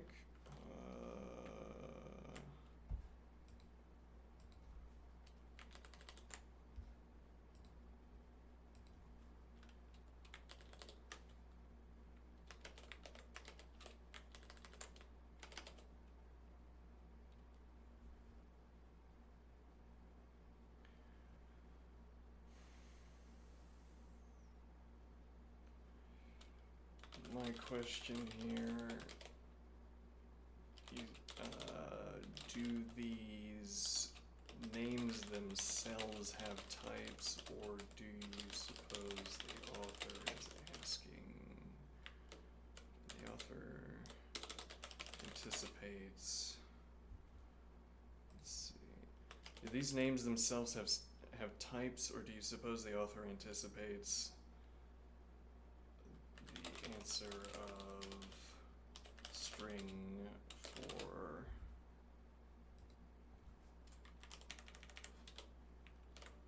string for name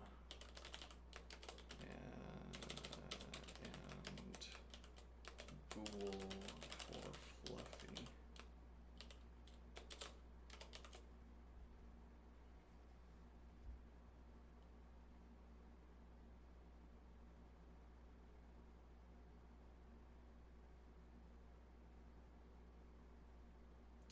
Actually, this also presupposes that names is referring to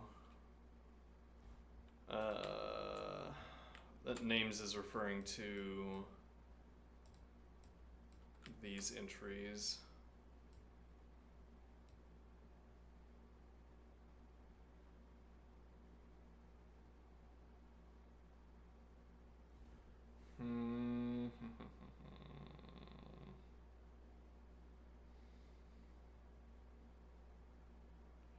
Let me think about this. Which names are introduced by the declaration of rectangular prism? And we said, right, well we observed that when we define the struct rectangular prism, we introduce height, width, and depth. Okay.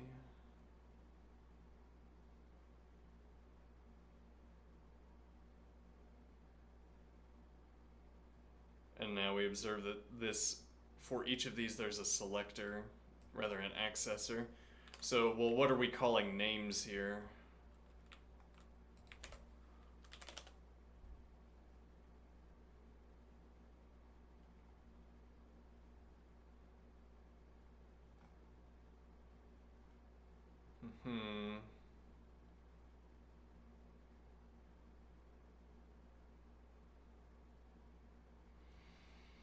Well, I guess the point here would be whatever answer we provided for rectangular prism, that's the same answer that we want to provide here. There's not, I don't know, getting the answer right is not really the significant point here. It's more that we grasp all of the mechanical consequences of introducing these structures. We have each of these fields, we have selectors for them. Presumably the types are going to merely be these. I think we can still pose our question to the interlocutor.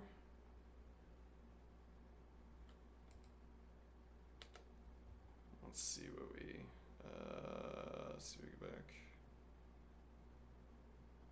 Let's analyze it precisely. Okay. Structure, hamster, where name, string, fluffy bool. This declaration introduces several names, each with a type. Hamster, the type itself.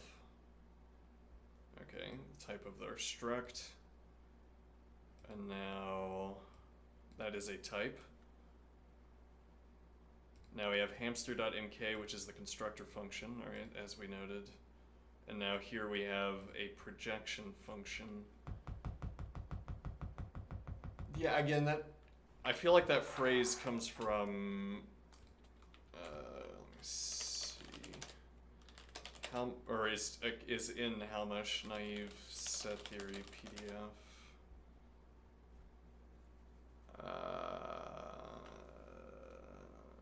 Let's see, LaTeX reedition.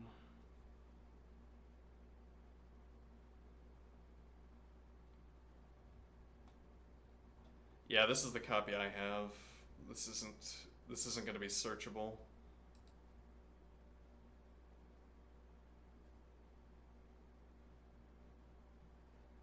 Same copy.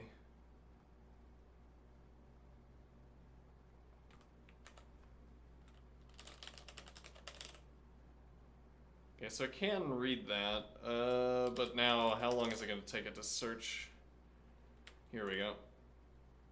Alright, so the Cartesian product of two sets is a set of ordered pairs that is a set, each of whose elements is an ordered pair. Let me see. Alright, yeah. And the same is true of every subset of a Cartesian product. So every subset of our any subset is going to be a collection of elements taken out of our Cartesian product, and any such set will be a set of ordered pairs. It is of technical importance to know that we can go in the converse direction also. Every set of ordered pairs is a subset of a Cartesian product of two sets. I recall constructing that. That's an interesting puzzle to solve. In other words, if R is a set such that every element of R is an ordered pair, then there exist two sets A and B such that R is a subset of A by B. The proof is elementary. We'll skip the proof. Alright, so now it is often desirable to take A and B as small as possible. So the A and B that are used in this proof, where we want a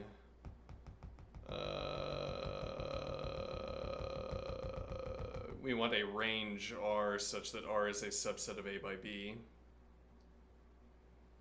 Okay.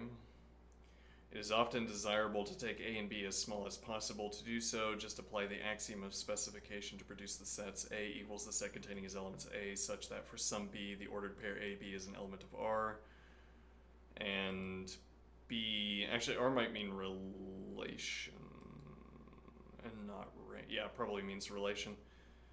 B is equal to the set containing as elements little b for some, such that for some A, the ordered pair AB is an element of the relation. These sets are called the projections of R onto the first and second coordinates, respectively. The projections of the relation. So this is, yeah, well, we'd say domain and range more typically. Though maybe we restrict that phrase to talking about functions, I'm not sure. Now if we go back,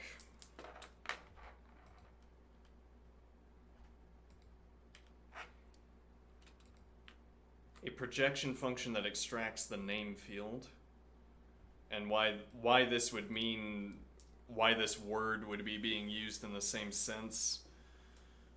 A projection function that extracts the name field. Similarly, we could think of a projection function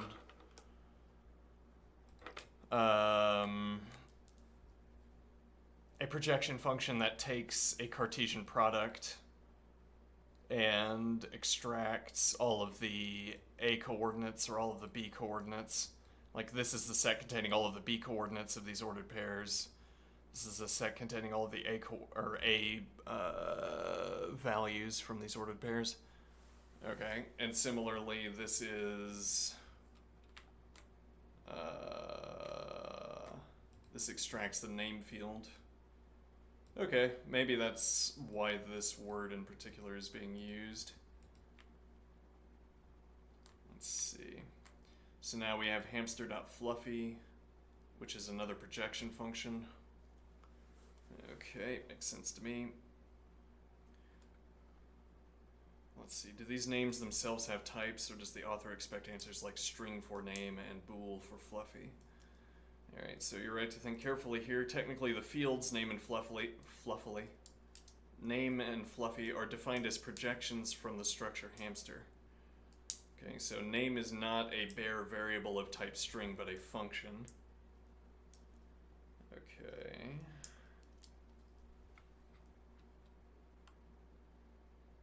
The fields are defined as projections from the structure hamster. So we might ask for an elaboration on this usage of the word projections. Name is not a bare variable of type string, but a function.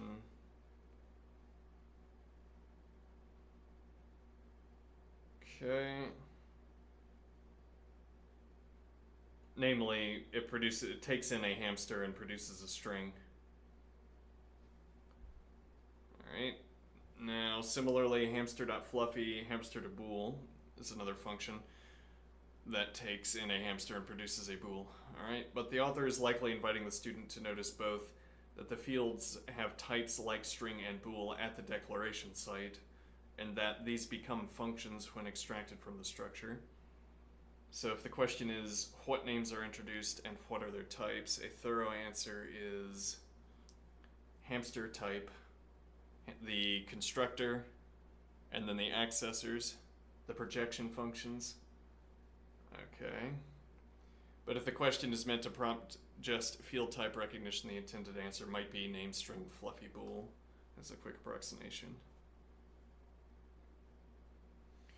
I'd like help writing out one of these as an actual expression that constructs or uses a hamster. No, would you elaborate? Would you elaborate on the usage of the word projection? Projection.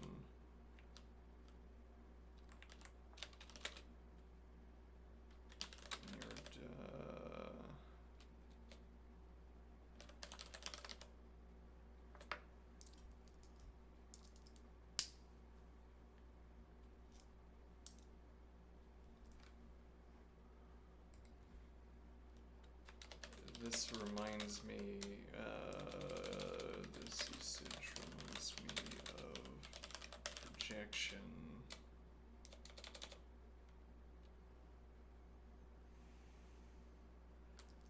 Let me see if this is set theory projection.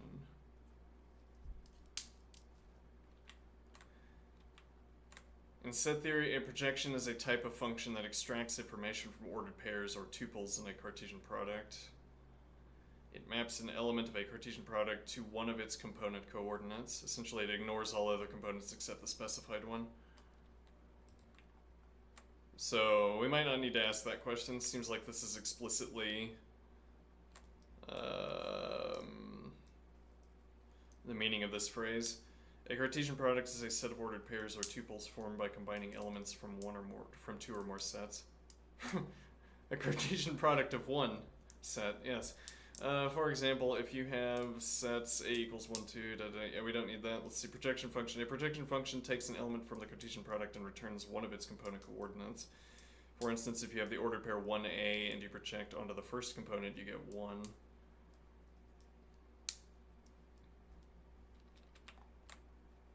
Alright, now I don't wanna prod our interlocutor friend into telling me what I already know so that I feel good about already knowing it.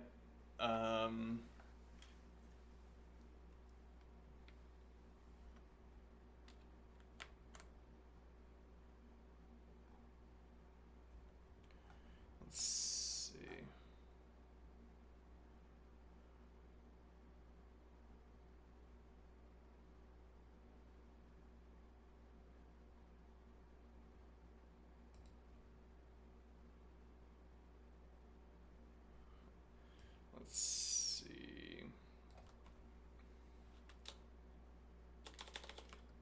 Is this word being used? This word sounds like it is being used in the same sense as a projection onto a Cartesian product, as in set theory.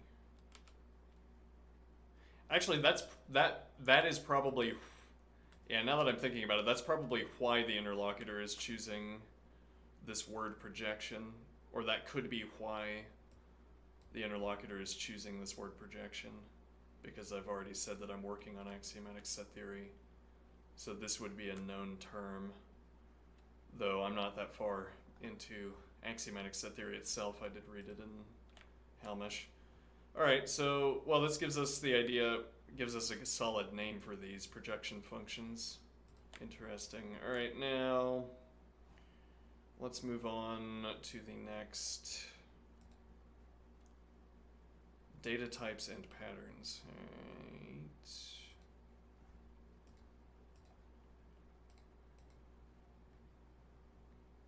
Alright. Let's save this.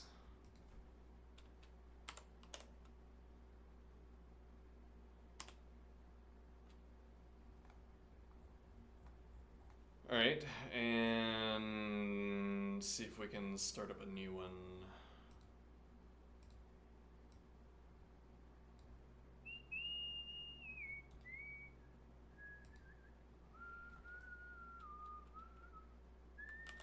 Chapter 1, file 2.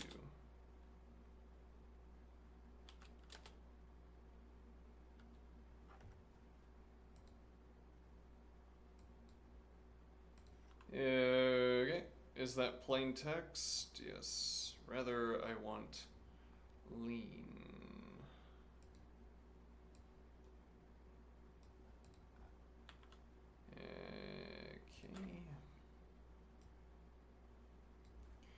Structures enable multiple independent pieces of data to be combined into a coherent whole that is represented by a brand new type. Okay, indeed. Types such as structures that group together a collection of values are called product types.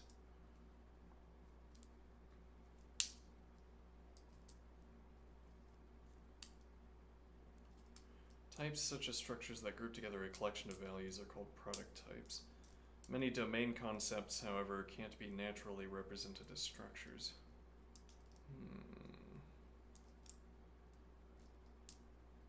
For instance, an application might need to track user permissions. Where some users are document owners, some may edit documents, and others may only read them. A calculator has a number of binary operators such as addition, subtraction, multiplication. Structures do not provide an easy way to encode multiple choices.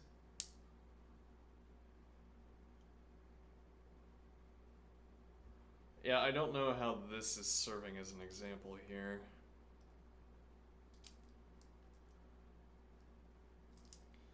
Yeah, well, part of why we have the interlocutor open, the trend has been, here's how you read a book in 5 minutes using a model. And we're thinking how to read a book really, really slowly using a model is the preferable alternative. Right. So asking the interlocutor, how is this supposed to serve as an example? Many domain concepts, however, can't be naturally represented as structures. So the concept in question here, so I am thinking, the concept in question here is that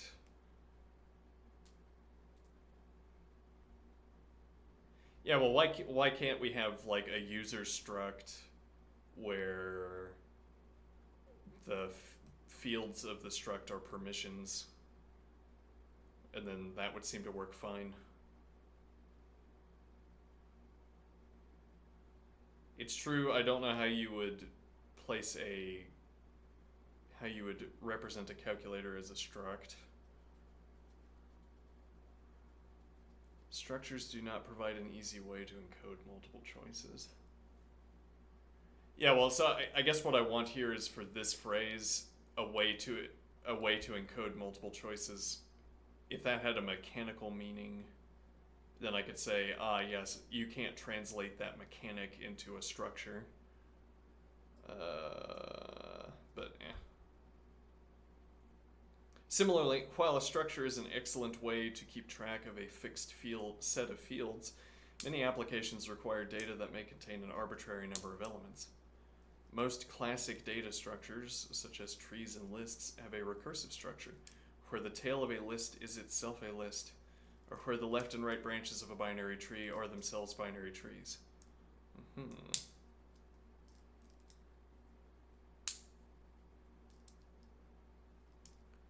In the aforementioned calculator, the structure of expressions themselves is recursive.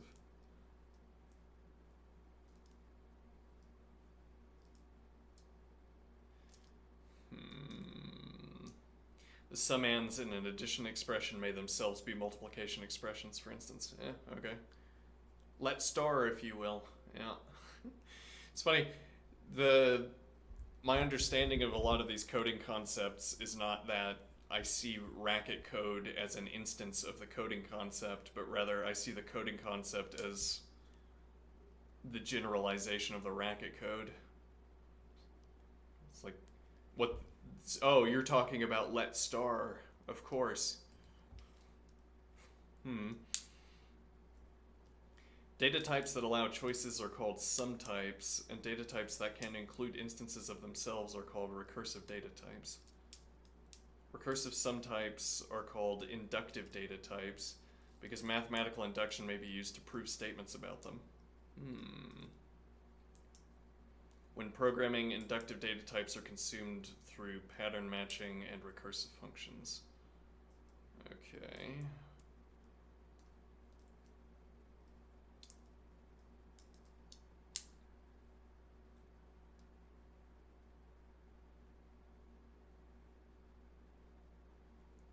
Data types that allow choices are called sum types, and data types that can include instances of themselves are called recursive data types. Recursive sum types are called inductive data types because mathematical induction may be used to prove statements about them. Yeah, I don't yet know what we mean when we say allow choices. Let's see if the author gets to that.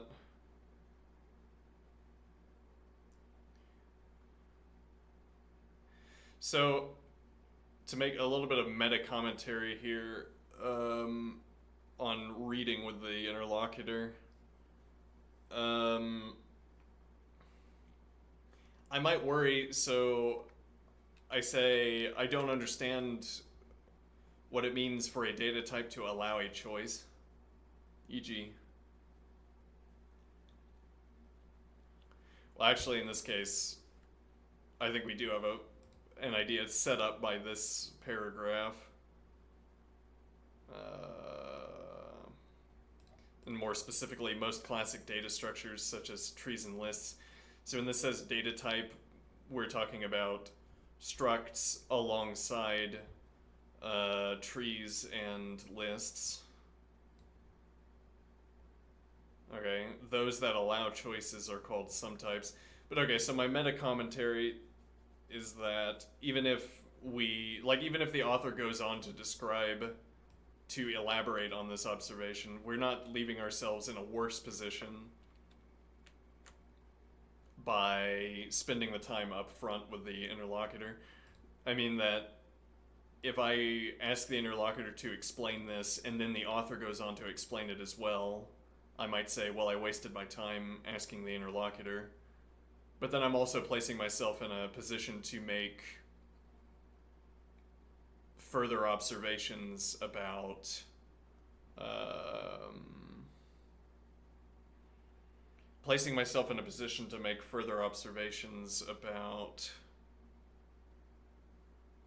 let me see here.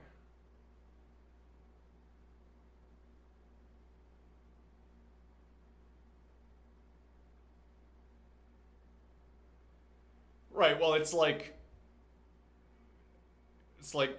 showing up to a workshop, having done the reading. You're in a position to reach new and more interesting conclusions, further interesting conclusions on the basis of what you've read. Anyway, but I think we already get this meaning: data types that allow choices. See, recursive sum types are called inductive data types because mathematical induction may be used to prove statements about them. Or, and I guess you'd be proving statements about how a data type is going to behave when you begin to interact with it. And that would be more obvious with trees and lists. Actually, it's so obvious with lists that you forget that you're doing something like induction. Like, you can prove that cycling through a finite list reaches the end of a list, for instance. That CDRing through a list reaches the end of a list. But then similarly, you can make proofs about, more obviously,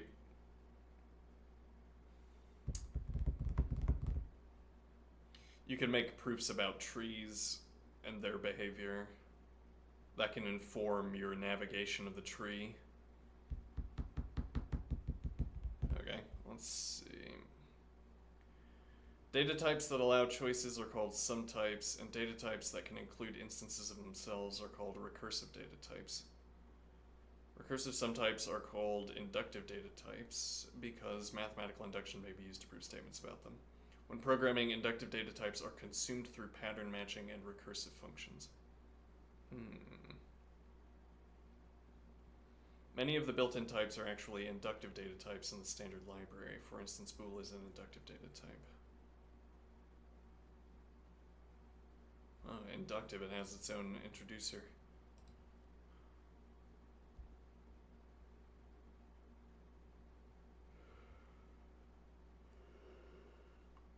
This definition has two main parts. Oh, what time is it, by the way? We're almost at the end here. This definition has two main parts. The first line provides the name of the new type, bool, while the remaining lines each describe a constructor.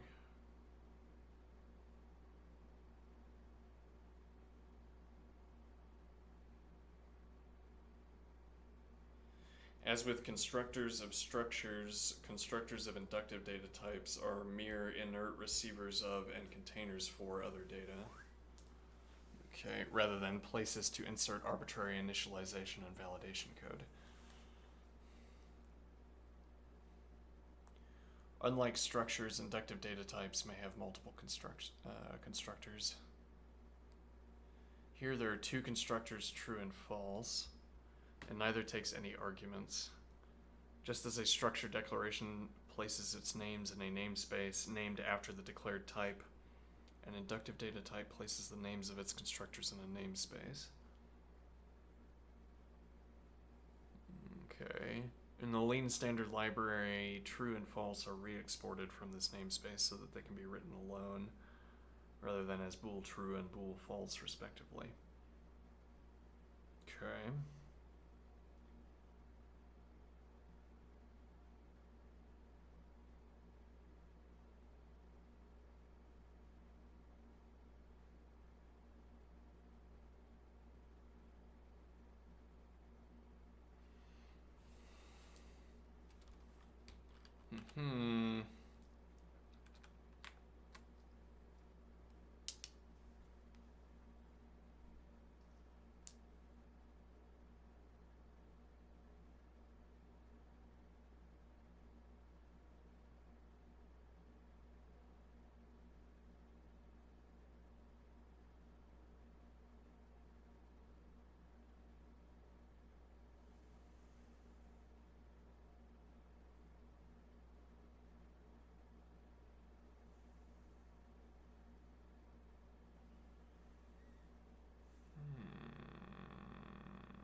Yeah, I think this is too close to the end of day for me to start up a new concept like this.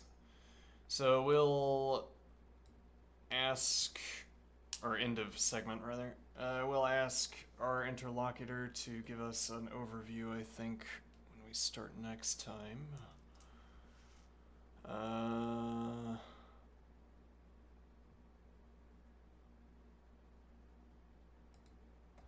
Alright, for now, I will take 10 minutes of exercise and call it for lunch. After which, I will I'll come back and I think we'll do 2 hours of leak code. This is the inversion I'm thinking about doing here, where we study for 3 hours at the start of the day, do 2 hours of leak code, and then do whatever we call the 3 hours after that. Golden prompting. Alright. Remarks on the foundations.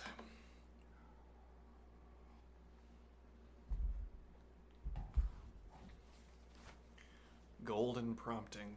Yeah.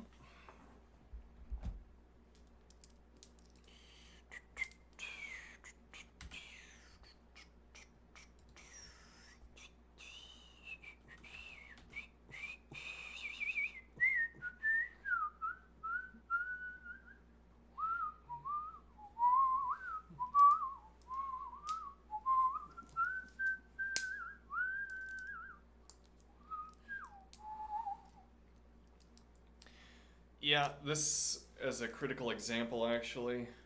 Yesterday, yeah, we have a few minutes, so I'll go ahead and digress for 2 or 3 minutes here. Yesterday, we were talking about examples of physical systems, physical regularities, where if there's a frame within which the regularity is not maintained, the physical regularity does not return, or the physical system does not reinitiate instantiation, as it were. What do I mean? So this is an example.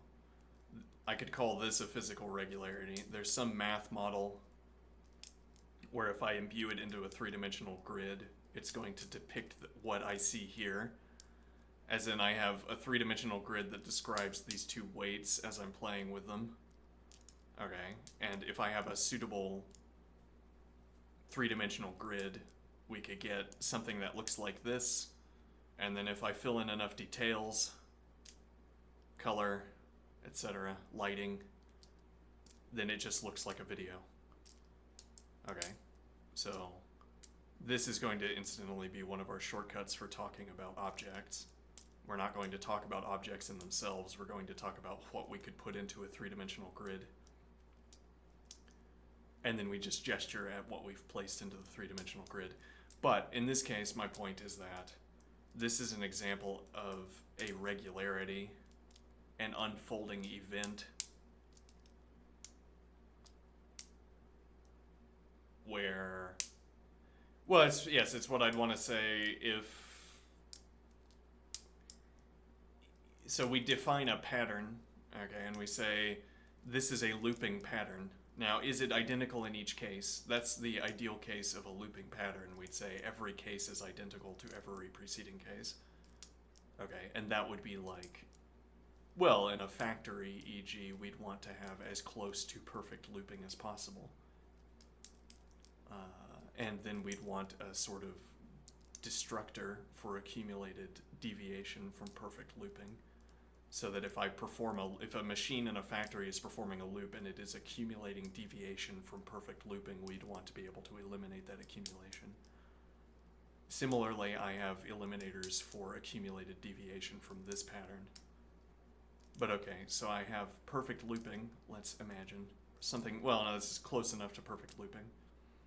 Okay, so I would identify each pass of this activity as an instance of the loop.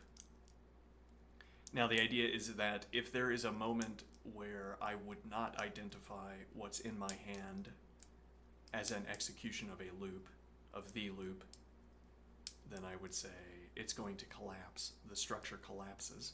Why is that? In this case, factually, this physical regularity collapses because my hand anticipates that the physical regularity is not collapsing. I deliver my hand into such a position that if the regularity is to continue, or rather, if the regularity continues, then my hand will be in the correct position. I don't know how the grammar is supposed to work here, but my hand will be in the correct position for the continuation of the regularity. Now, if it gets far enough out of range of a loop, if for a moment this is no longer an instance of the loop, then it collapses, which practically means the weights fly out of my hand, fall on the ground, etc. Okay. And why do I want this idea? So it's from this that we might pick up the conceptual habit, the habit of concept construction, whereby we stop accounting for a pattern, where we say, where we would get the habit of concept construction according to which we say a pattern continues only up to the point where the first mistake occurs.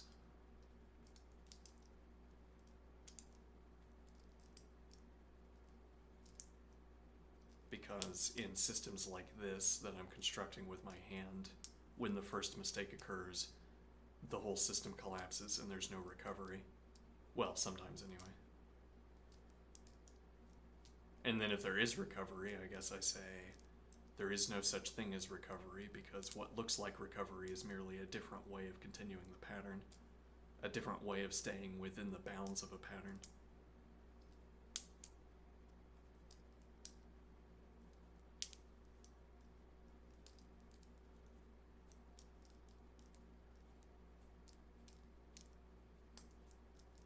All right. Shall we exercise? That was a digression rather of 5 minutes, but that's okay. All right, let's stand up.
remarkable.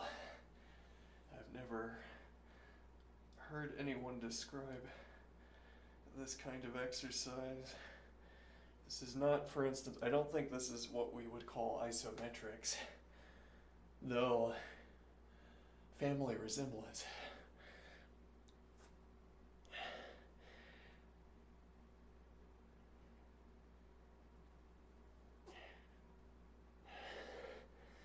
And yet, this seems quite exercising. You know, it seems quite effective at activating muscles, I guess.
Take my computer out and give it an air bath soon. All the accumulated dust over winter.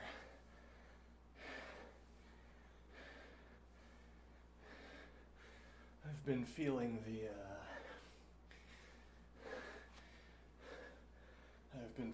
consumerist urge recently. What do I mean?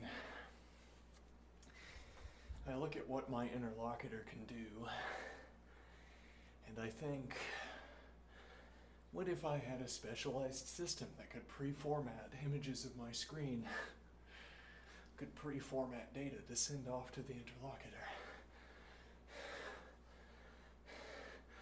Which is to say, this recall feature in Windows 11 has a lot of people on guard. It does not have me on guard.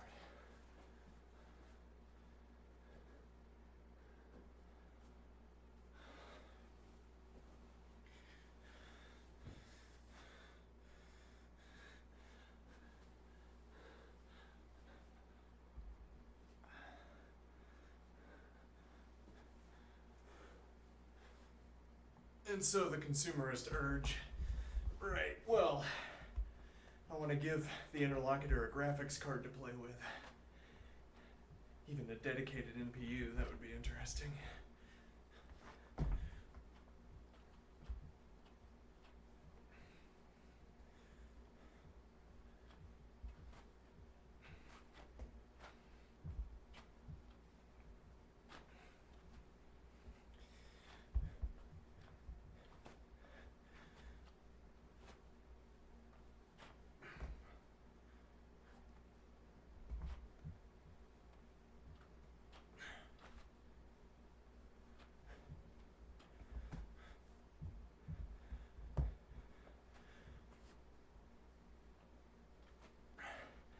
thing is, both computing power and model power are scaling at the same time. In 10 years, computers are going to be more than twice as powerful. Roughly, I don't know. Pick your scaling, and then who knows what it's going to be with models.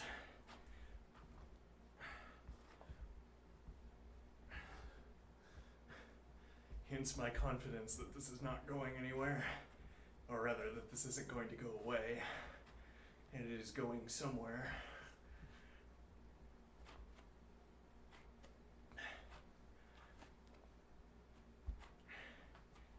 Models are only going to get better, notwithstanding short-term hallucination problems.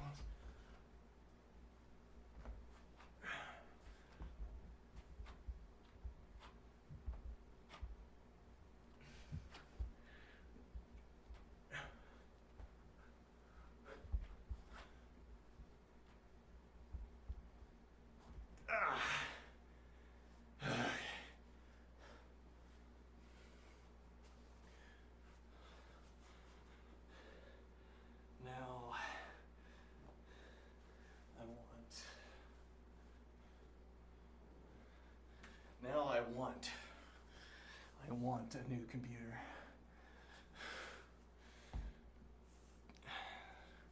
Let the model